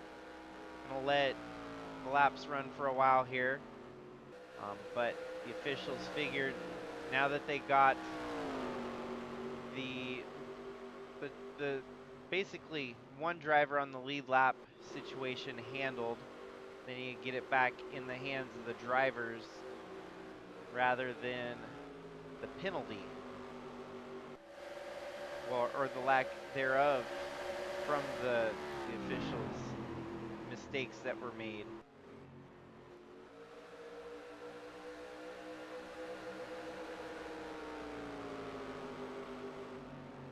Tim Cording trying to lead some laps here and potentially get led most laps if he can keep at it here. He's trying to run down the 19 of Guido Piano to put him a lap down. That is for 25th. Currently on the lead lap, but at risk of going a lap down here.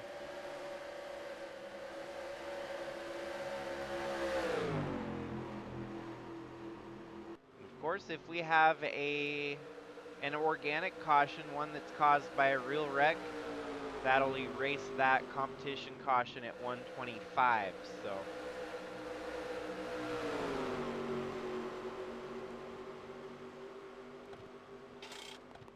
I'm going to go ahead and take a brief pause here to save right around halfway.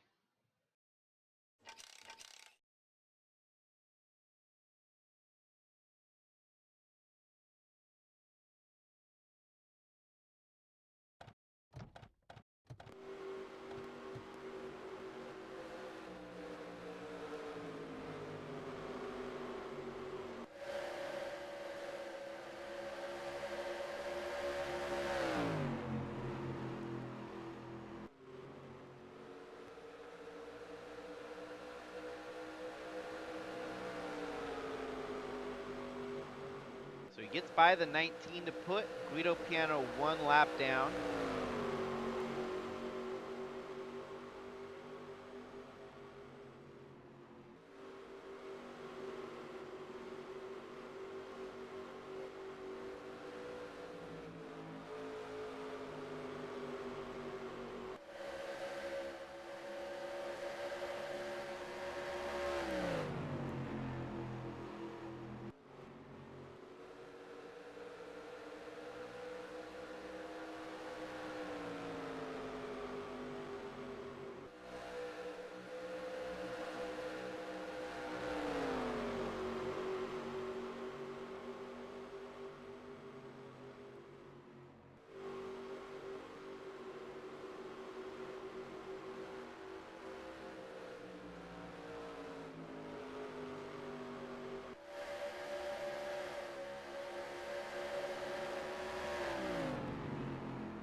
Well, just a brief delay in the commentary there as Sigma officials dropped the ball here tonight, and we plan on at least kind of sorting things out for our last late race charge with competition caution coming at 1:25 here tonight.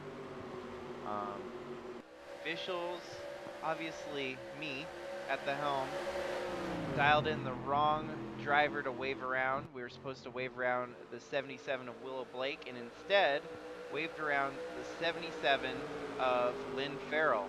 Well, Lynn Farrell was on the lead lap already, so what does that do when you wave around someone on the lead lap? It puts them on a lap of their own ahead of every single person. So it was him on a lap all of his own while everyone else behind him was a lap down.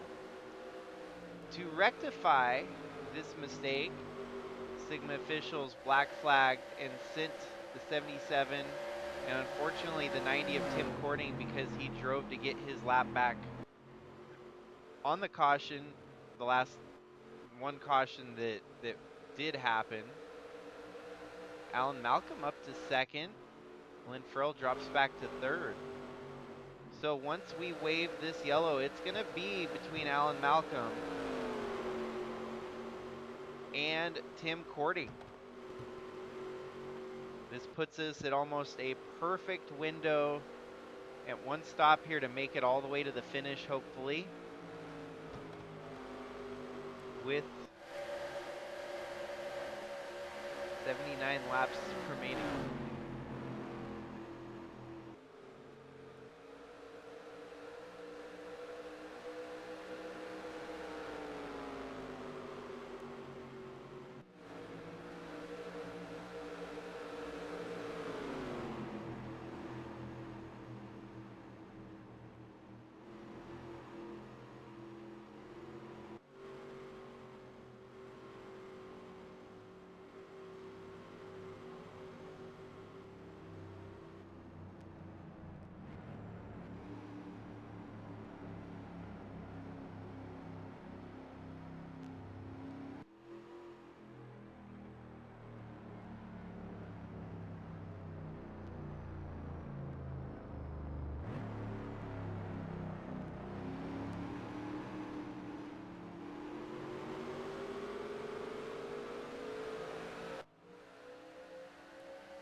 '59 of Gannon Bird out of the race now with an ignition failure. '59 was actually having a decent run in here today until that mechanical failure struck him down. So he'll end up being credited with 33rd here tonight. Ant Me Person, Brian DeBlank, Alex Sanvital, Trevor Vaden up to 9th, 8th, 7th actually. Ralph Oberstadt, Al Bunch, Jordan Walker, Ryan White, Matthew Fastnot, Kat Durham, Chris Harvey, Zach Magoon, Spinham Walker, Willow Blake, Trevor Walker went from leading at the front of the field to now back in 18th.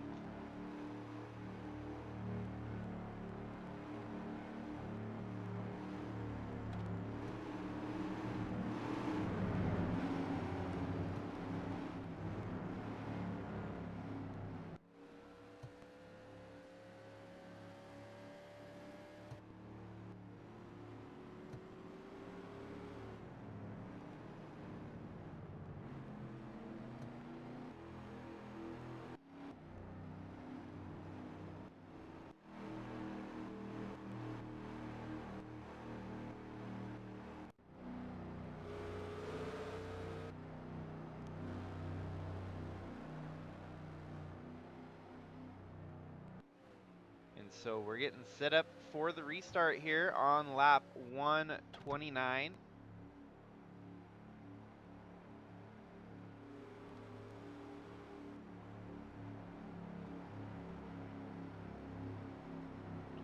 Four trucks on the lead lap here.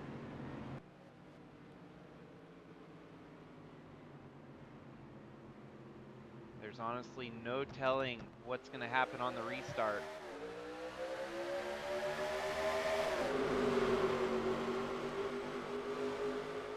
Wow, they're off and racing. They all did not wait to get to the restart zone here, as I think that's probably going to be a penalty on the drivers for getting such a jump start there. Officials did not like that at all. What the heck was that all about?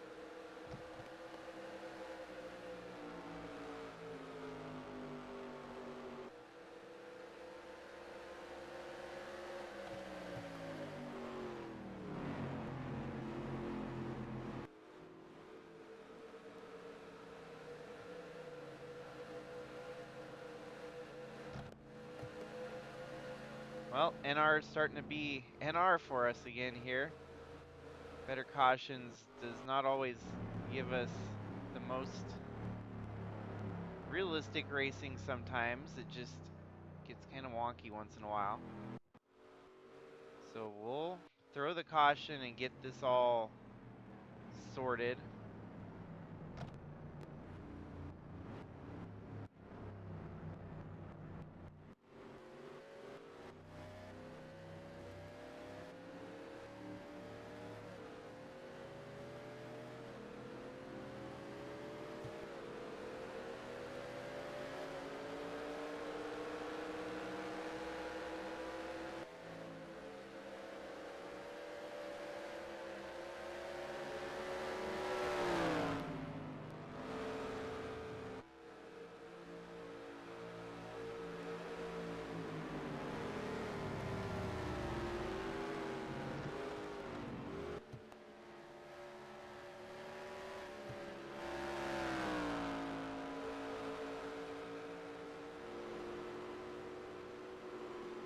And quite honestly, this might actually be a better window for these drivers to make it to the finish without being short on fuel, as everyone will be pitting here with 73 laps remaining.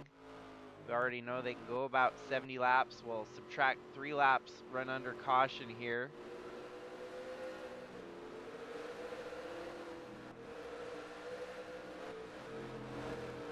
Fortunately, the 90 of Tim Cording is going to get shuffled to the back after serving that penalty for the jumped restart.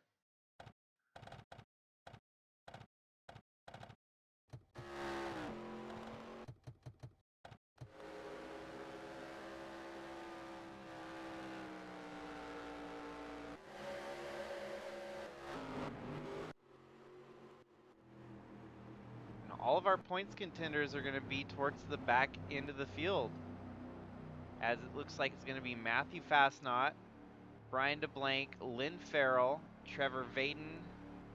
Top 5 out of the 70 there, Ryan White, not half bad.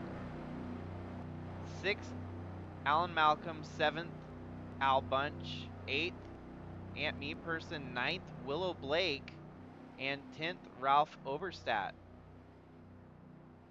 So just a brief pause here as they get sorted for the restart.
Alrighty, getting set up for the restart here with 71. 70 now, laps to go. Once they cross line, it'll be 69 to go.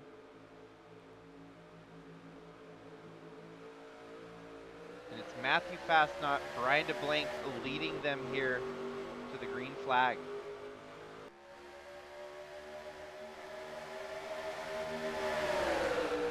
We've likely opened up Pandora's box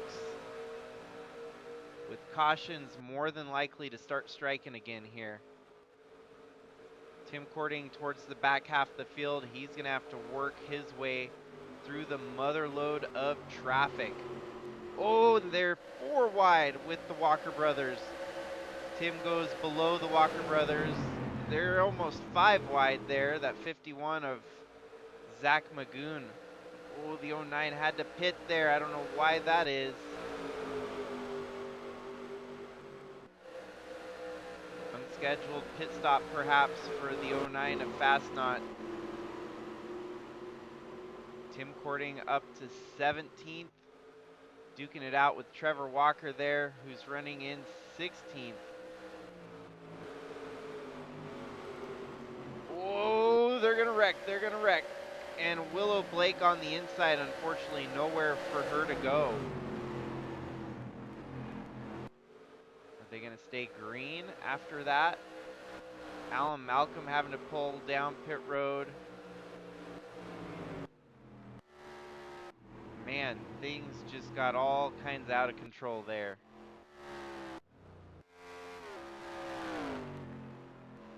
Everyone looks like they're going to stay on the lead lap, but they're going to get cycled out throughout the field, making those. And honestly, I think it was so close at the window that these drivers knew they need to make at least one more pit stop. So the 09 may have just got himself enough fuel. Yeah, 85 at DeBlank pitting. The AI have legit gone brain dead. I think they got brain rot from all the shenanigans here tonight. And yeah, expect the unexpected, as I've been saying all along.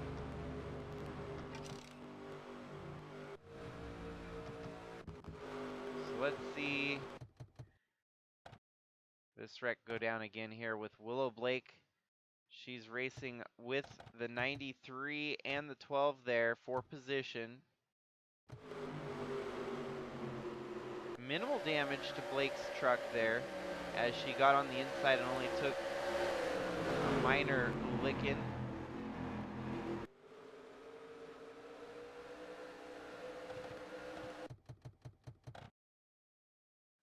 Minimal damage also to the 93 as San Vital and the 12 just get hooked there. Very mild caution for as crazy as things were looking there.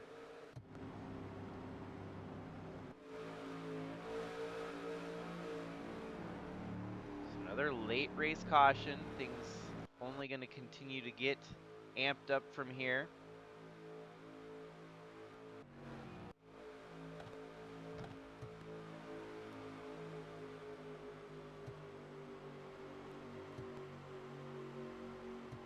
And we're going to get settled back in for the restart here as the lights go out on the pace truck.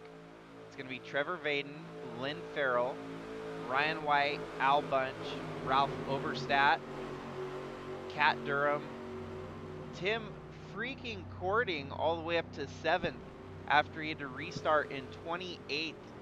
He charged up 16, 17 spots to get up into the top 10. 20 spots. What am I talking about? Up into the top 7 here for the restart. Trevor Walker a few spots behind him. Guido Piano up into the top 10. Tasha Wright up to 13th. And we'll see if these guys have gotten their brain rot dissolved. And maybe we can just get back to racing here with 65 laps to go.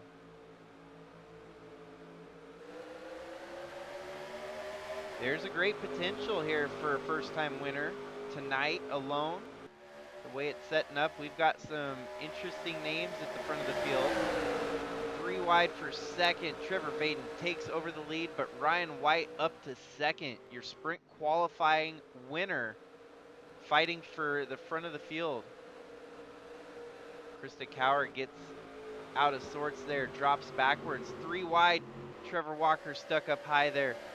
Not where he wants to be. He even kisses the wall a little bit. So Trevor starting to fall backwards into the Hornet's nest. Drops from 10th to 15th all in one lap. Under attack now by his brother Jordan. All in the meanwhile, his competitors for this championship out there in front of him. You got Alan Malcolm, Jordan Walker, Trevor Walker, pretty much the entire TV team right there under a blanket. Oh, and Alan Malcolm's having something seriously wrong with that 9 truck, having to make another stop down pit road. Sometimes when it's just not your night, it's not your night. Tim Cording has meticulously worked his way back up to 4th here now. Lost the lead, got penalized for jumping the start, perhaps in a bit of defiance of Sigma officials. I don't know if that was a statement when he jumped the start that time to let them, it's like, oh, if we're not, you know, we're not playing by the rules, I'm gonna jump the start on you guys and make you use your gavel. And the crazy part is that even then, he still worked his way up back into the top 5. Al Bunch in 3rd, Trevor Vaden with the lead. This could be a huge, huge turning point for Trevor Vaden. Based on how his teammates are running, Alan Malcolm deeper in the field after that last late race pit stop there. His boss man, Trevor Walker, running in 15th. That's going to be points in Vaden's general direction. Jordan Walker running in 11th.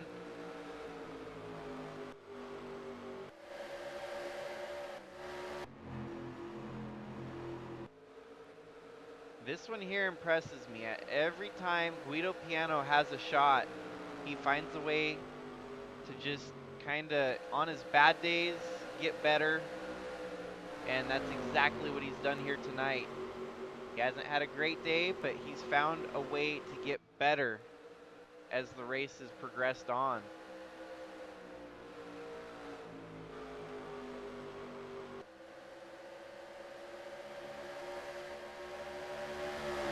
This in its own is a huge, tremendous victory for Ryan White.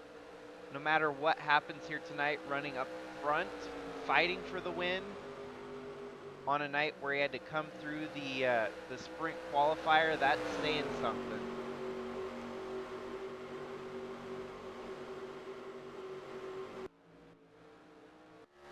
And obviously lap traffic could still factor into this. Vaden might be out there with a demanding lead for now, but just give it some time. Once he starts catching up to lap traffic, that could invite the 70 into the fight. Al Bunch just holding solidly in third at the moment.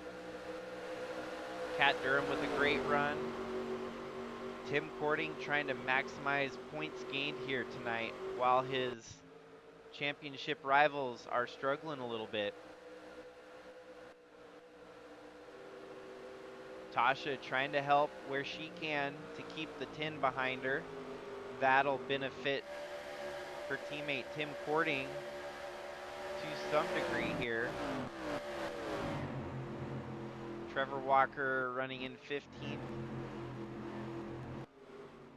A bunch of other chasers throughout the field here as we're looking around, seeing all the green windshields. This might be one of those tough breaks that Chaz Chadwick needed to avoid having. At least he's still out there running, still has an opportunity to make up some spots if someone were to wreck out. An 18 truck still fighting for every point they can get.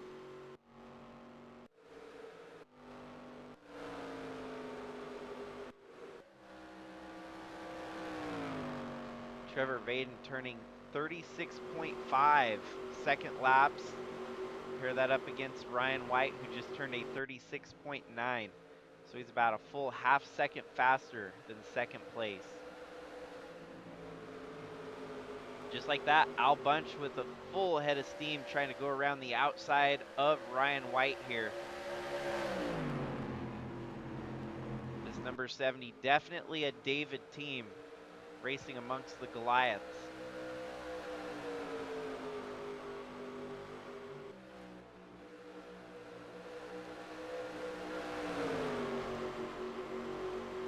Tim up to third though, was able to capitalize on that move from Al Bunch.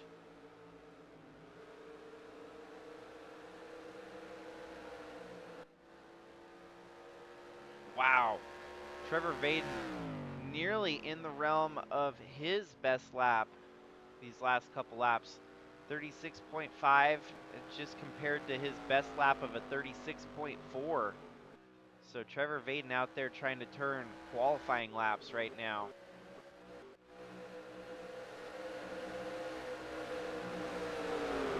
Guido Piano on the move here, getting by Ralph Oberstadt for 6th. And he closes the door with ease.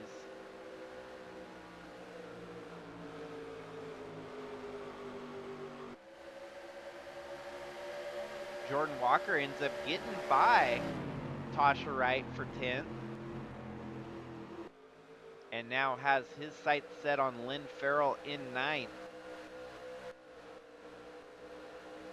Trevor Walker not seeming to have the pace that he once had here in the race tonight. Slowed up a little bit, running behind the 51 of Magoon.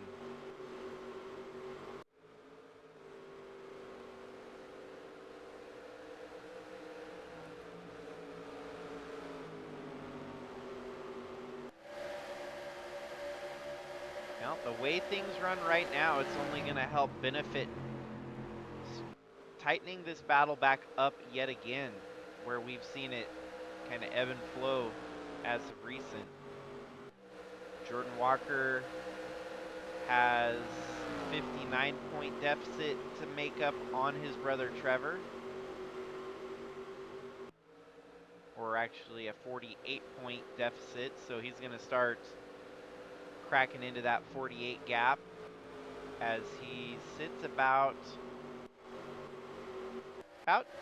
maybe 10 points ahead of his brother on track right now. Tim Courting is a true 50 points out, and the way he's running all the way up to third now, he's about 25 points to the good on Trevor Walker. Maybe closer to 20 or 22. But if he keeps going forward, that's going to be more points in the bank for Tim Courting. Trevor Vaden, who's out front leading right now, has 65 points to make up, and he's probably making up about half of that with 30 against his team owner, Trevor Walker. Biggest loser is looking to be Chaz Chadwick and possibly Alan Malcolm, who sit 5th and 6th in the points. Guido Piano, who's 7th. He's probably going to hopscotch over at least one or two of those drivers with the run if things closed out exactly how they run right now.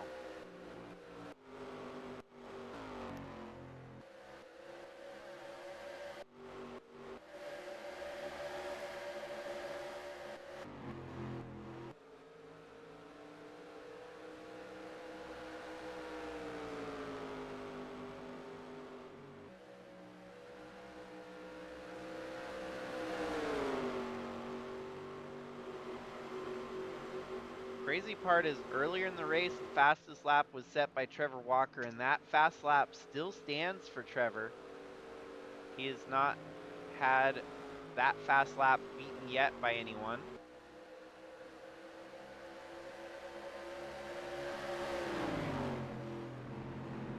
But perhaps Trevor Walker outdid it a little bit, running the truck a little too hard, and has since lost some of that speed.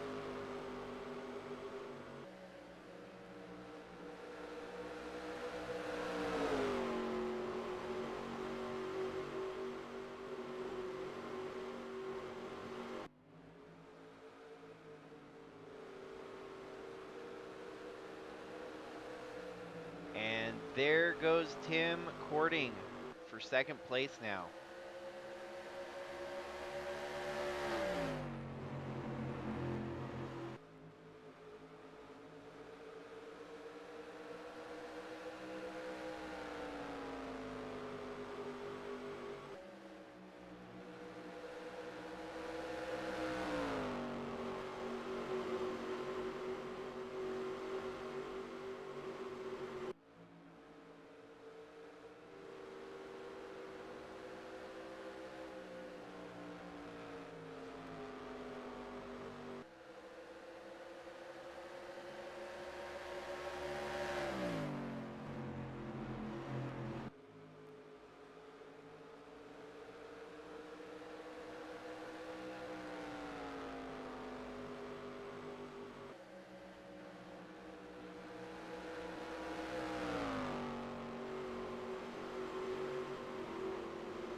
As we are down to 44 laps to go, the lead, Trevor Vaden over Tim Courting.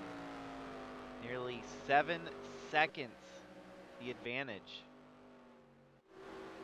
Lap traffic still kind of a distance from our leader, even though Trevor Vaden is slowly catching up to that lap traffic.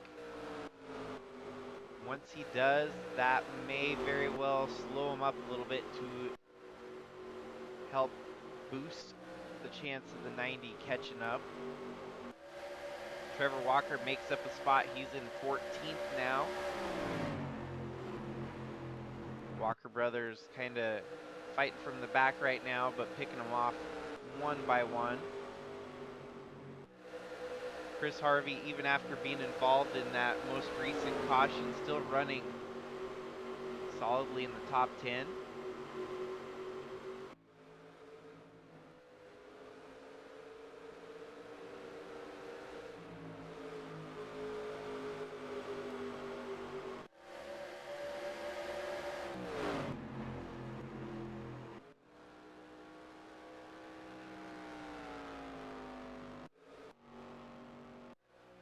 Tim Cording turning faster laps than our leader, but at the rate, he ain't likely to catch him without a little bit of help from the lap traffic.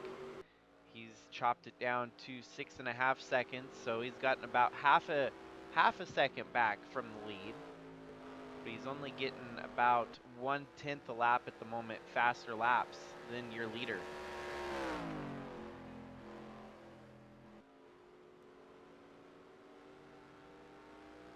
And based on his 6.5 seconds back at a 10th, it would take about 60 laps for him to catch the leader. Right there, knocked off another 10th. So yes, lap traffic would be the huge game changer here for Tim Cording if he were to fight the lead for the win on Trevor Vaden.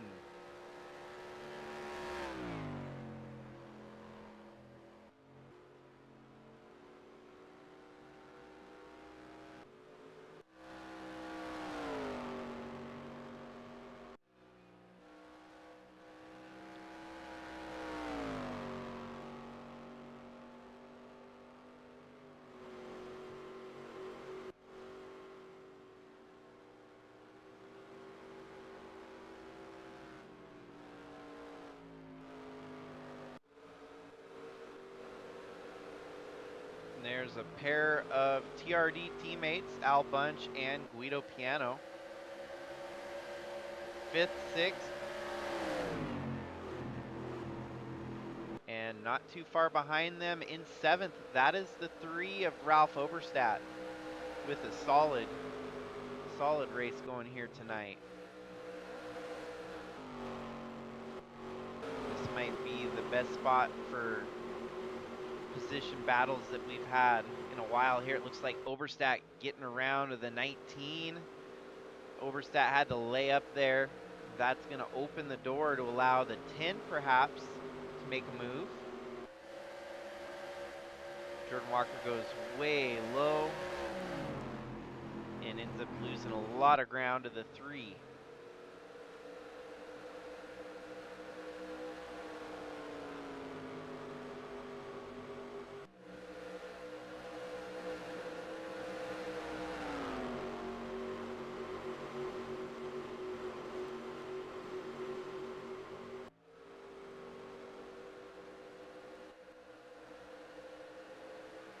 And just like that, Tasha back up into the top 10 as she got by Chris Harvey for that position. Trevor Walker looks like he's gained another spot into 13th. Tasha making a move for 9th. That's going to drop Bradley Ream back to 10th. And Trevor fighting right there alongside the 51 for 13th and 14th place. Trying to bounce back here, minimize points lost on the night, but also at the same time playing it safe and trying to avoid getting in a wreck and losing more points on a bad night here. So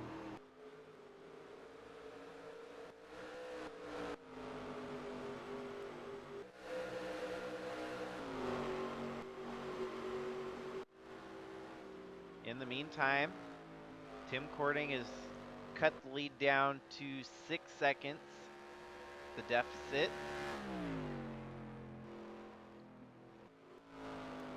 And Trevor Vaden still clear of any lap traffic for now.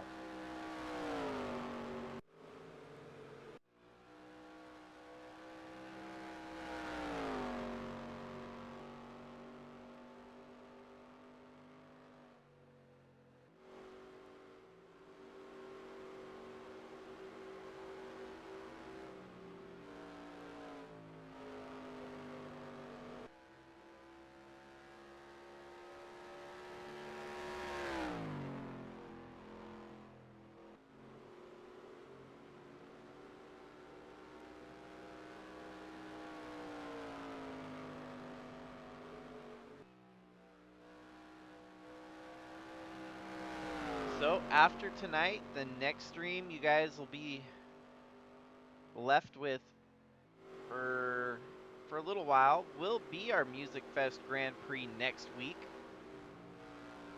Exactly 1 week from today, on Friday the 18th, we'll have heat races as we have 77 drivers lined up to try and make the main event for Saturday. It's going to be the biggest race that we've hosted on our server. It's going to be my last race hosted at my current residence.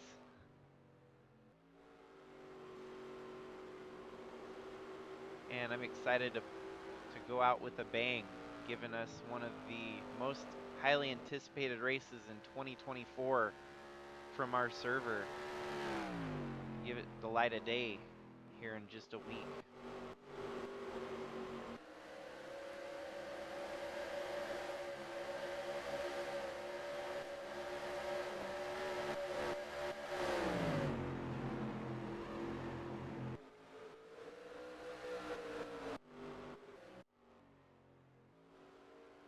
Man, Tim, like I said, it's going to take him about 58 laps if he's going at this rate to catch up to the leader. But there we have lap traffic in the distance here for the 20. Couple trucks that are going to slow him up a little bit.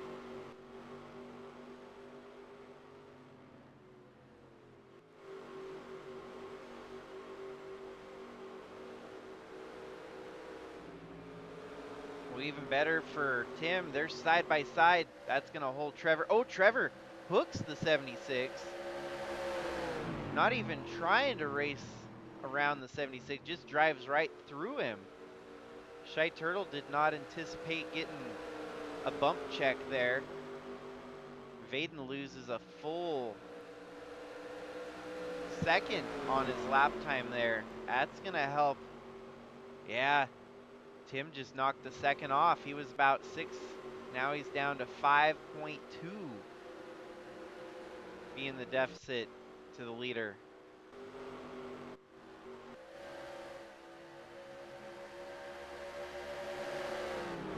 And Trevor Vaden still hasn't even made it around this lap traffic yet. He made the mistake of running right into the back bumper.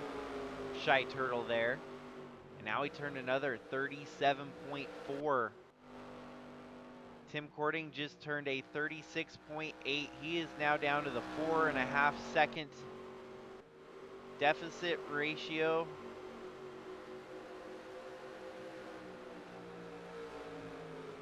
Vaden gets by the 05 there of Adam Cruz, and that means that Tim Cording is going to have to fare his way around the 05 as well now.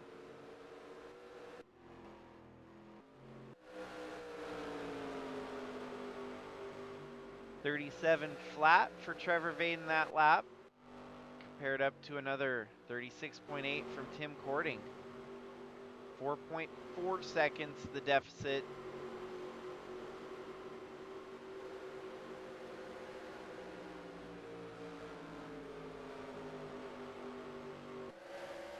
Seems that the 76, at least competitively fast in comparison to the 20 here. Not letting the 20 get around him.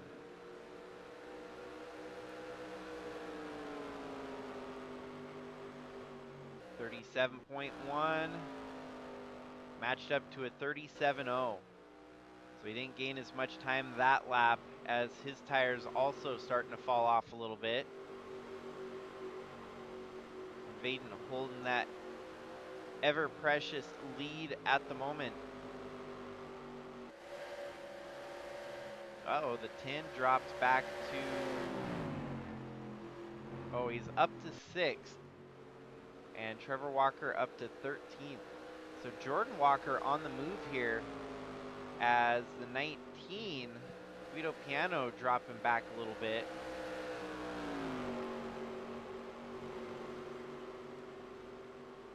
Tim knocks off another 2 thousandths.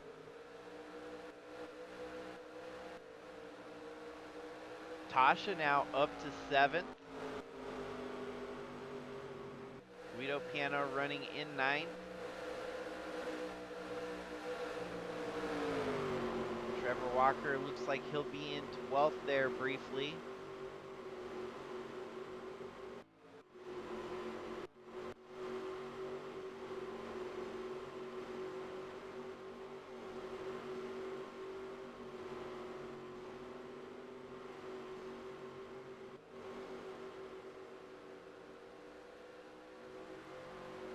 Still at the rate that Tim Cording is catching Trevor Vaden here, the laps are slowly working against him. 26 laps to go. And we're still trying to keep a very close watch on this deficit. 20 comes line in a 37.0. Tim comes along in a 36.9, so he's chopped it down to 3.8 seconds.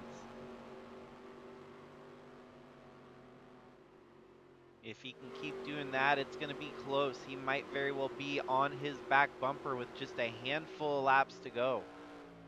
But he's got to be perfect. He's got to work his way around the 05 here of Adam Cruz without any hesitation.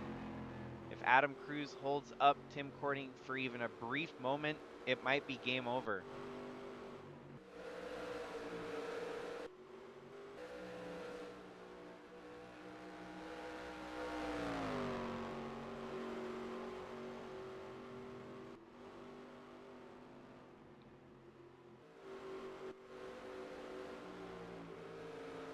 Trevor Vaden was actually a little bit faster on that last lap, but now having to deal with even more lap traffic with just 23 laps to go now.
Ooh, slow, number 29 there of Eli the Wolf. I think luckily for Vaden, he caught it. And unfortunately, the 90 getting held up here. Either that or his tires fell off a cliff. He just turned a 38-second lap this last lap. 37.9, so he found the wall and he hit it apparently, because that truck has slowed way down.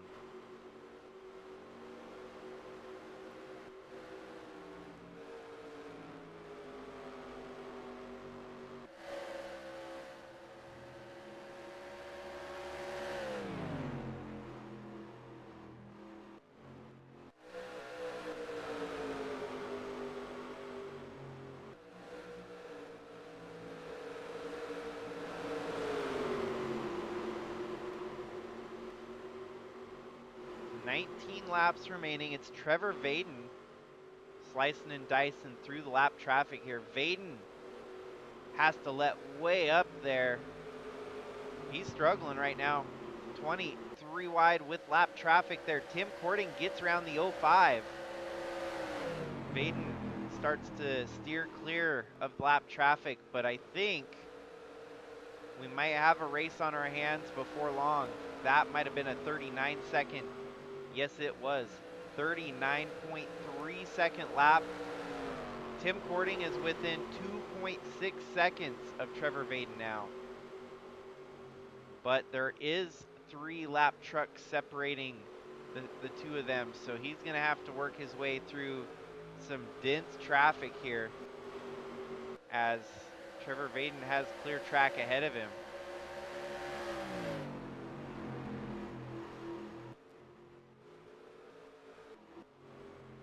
In the meanwhile, looking at third place, none other than Jordan Walker. He has grabbed as many spots here at the end of the race that he can to minimize points lost. That 10 truck looking stout in the closing laps. Gets by Ryan White to put him back to 4th. Kat Durham in 5th. Al Bunch 6th. Tasha Wright all the way up to 7th. 8th, Ralph Oberstadt. 9th, Guido Piano. 10th, Chris Harvey. Then you got Bradley Ream in 11th. Trevor Walker in 12th. Zach Magoon in 13th. Alex Sambital in 14th. And Lynn Farrell rounding out your top 15 drivers. Ooh, Tasha going around for 6th here. She is still seeking her first career top 5 in the USA Truck Series, and on the cusp of doing so if she can find one more spot out there.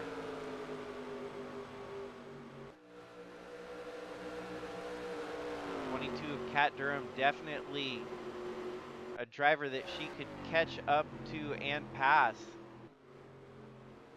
The gap starting to stretch out again for Trevor Vaden as that clear track has allowed him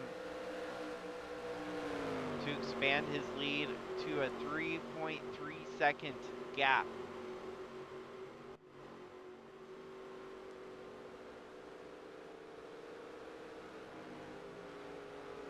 Next time by, it'll be 15 laps to go. And it's almost guaranteed that everyone's going to be able to run to the finish here without having to make one more pit stop. But we'll see. It's going to be cutting it pretty close for some drivers.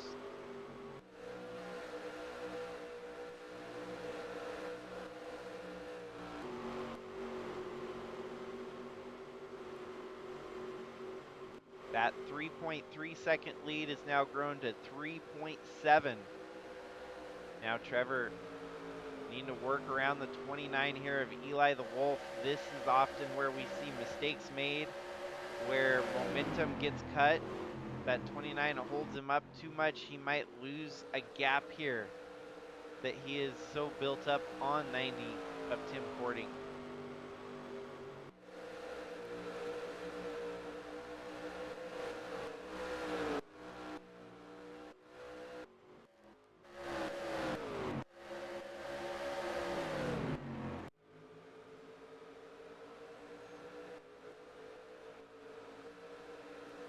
Whoops, Guido Piano going backwards here. That puts Trevor Walker now up to 11th. These three still duking it out. Bradley Ream up into the top 10 here tonight within the closing laps.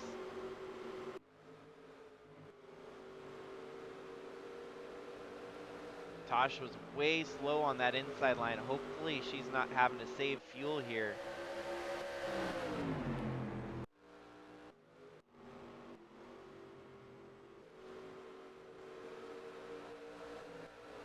Wow, Trevor Vaden makes the way through the 29 truck, and now he's going to have to weather the storm with the 98 of Krista Cower, the 13 of Aunt Me Person with just 12 laps to go. The gap continues to kind of ping pong back and forth here as he is now giving up some time. Tim Cording within 2.6 seconds. And he's going to have to work his way through the 4 lapped trucks that separate the lead.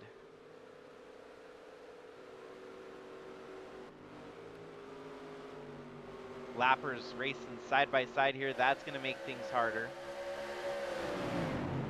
Trevor Vaden trying to work his way around the 98 of Krista Cower.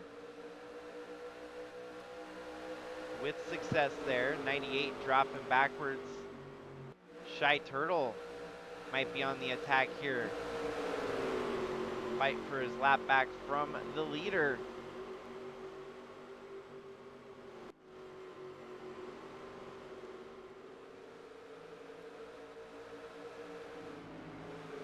76 with the momentum on the high side here. Sticks it in there, but didn't get the job done. 90 of Tim Cording going high to get around some of the lap traffic here. He gets around the 29 of Eli the Wolf. Has to sit back again and fight. This 90 truck not giving it up. Still 10 laps to go. If you were to get even a late race caution, I don't know if the 20 would have anything for Tim Cording. Jordan Walker third. Ryan White with a respectable fourth. Al Bunch, Kat Durham, Tasha Wright, Chris Harvey, Ralph Oberstadt, Bradley Ream, and Guido Piano. 21 has since dropped backwards here. Maybe a bit of a mistake, maybe burning through those tires as he's dropped all the way back to 16th at the moment. So not ideal in the grand scheme of things for points, but still going to be able to kind of soldier around to finish the race, minimizing ultimate damage that could have been done here today.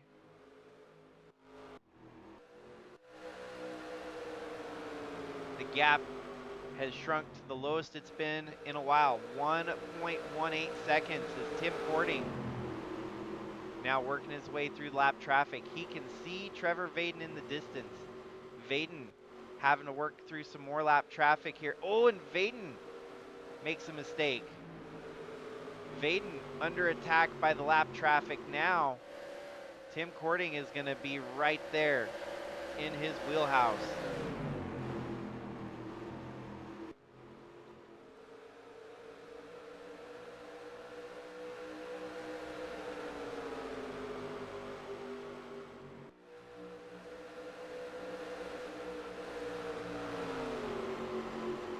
Tim is right there behind the 20.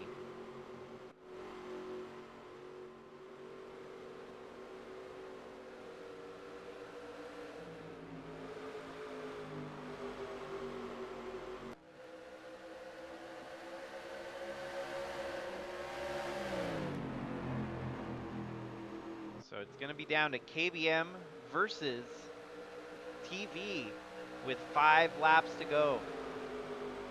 Is Tim Cording going to close it out here tonight? Is Trevor Vaden going to capitalize on the downfall of his teammates here?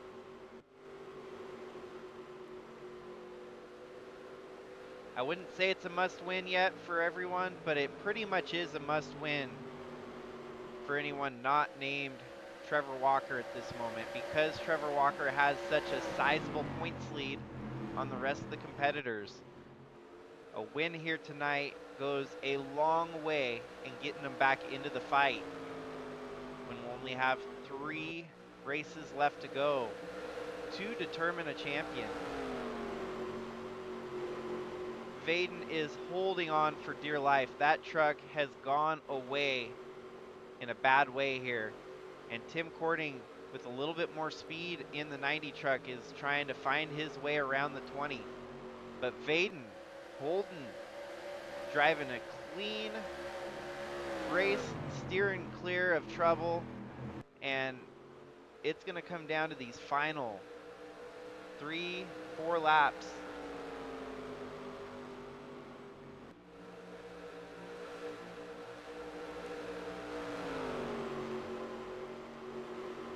No one else really in the same ballpark as our leaders.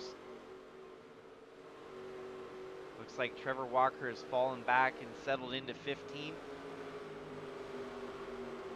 Vaden trying to get around the 13 here. That's going to allow the 90 to have the momentum. Driving in here, he's going to try to root his way up there. 3 laps to go now. Vaden, still your leader. Tim Cording knocking on the door.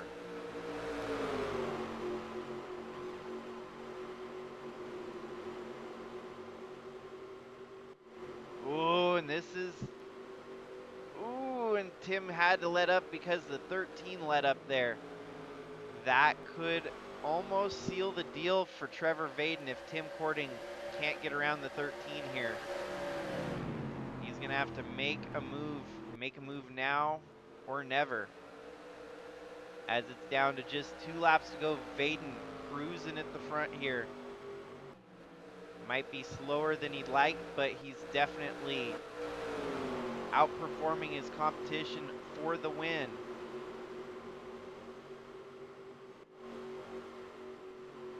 "13 of Ant Me Person, 20 makes a mistake again.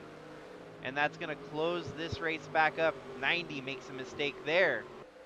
Oh, and he's going to wreck the 13. Woo! It's like, get out of my way, buddy. I am racing for a win here. White flag waves in the air. It's Trevor Vaden. And that truck is gone away from him. It is ugly. The one spot in the track, he just kind of babies through it like stepping on glass. He does not want to give it too much gas and get it loose. The 90, on the other hand, has a little bit more in the tank when it comes to traction. Here comes the 20 around turn 3 onto the backside of the track. All he's got to do is make it through turn 4 here, and he's going to seal the deal here at Rockingham. Getting the win for Trevor Ventures, and ultimately setting this up for like a game 7 or something, folks. Tim Cording comes home second. Coming home third, it's Jordan Walker. Fourth, Ryan White. Fifth, Kat Durham. Al Bunch, Chris Harvey. Tasha for a top 10. She's going to come home in 8th. Guido Piano 9th. Alex Sanvital 10th. Ralph Oberstadt, Bradley Ream, Lynn Farrell, Brian DeBlank, Zach Magoon, Matthew Fastnot, Anheuser Wagner, Spinham Walker, and Trevor Walker. Ultimately, safety and up there at the end falls all the way back to 19th. So your points leader using the majority of his points buffer here, it looks like. 20th is Bailey Parker, 21st Willow Blake. Shy Turtle comes home 22nd, Dave Steele Jr.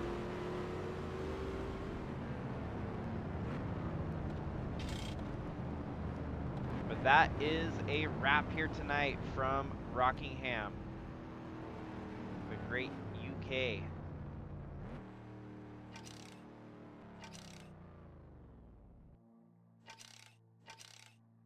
And so, yeah, the next race on our server here is going to be that Music Fest Grand Prix in just 1 week. I've got some prep work to take care of before we can even get the racing action started for that. And of course, tonight I'm going to go ahead and get points tallied for this USA Trucks Championship Chase.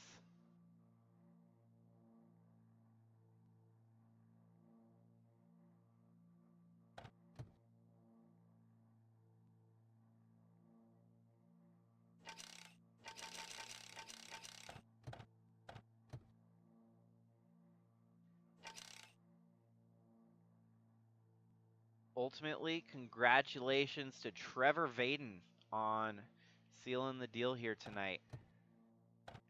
Somewhat of a shock winner after all the chaos that unfolded here.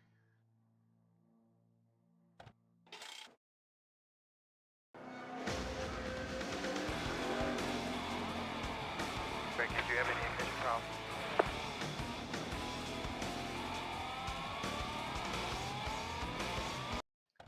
But ultimately, this battle for supremacy amongst the Trevor Ventures teammates, it's only going to go all the way down to the wire here, it seems. As each and every battle continues to kind of change up from week to week. You never know if it's going to be Trevor Walker up front dominating, Jordan Walker, Trevor Vaden, or even the likes of Alan Malcolm, who unfortunately had a little bit of bad luck here tonight, but is still trying to get every point he can and fight for this overall championship. So thank you everyone for tuning in.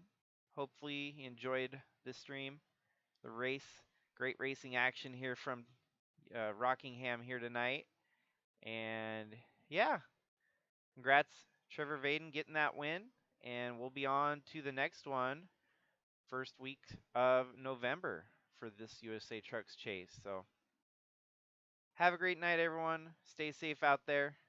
And until next time for that Music Fest Grand Prix, this is Jakester signing out.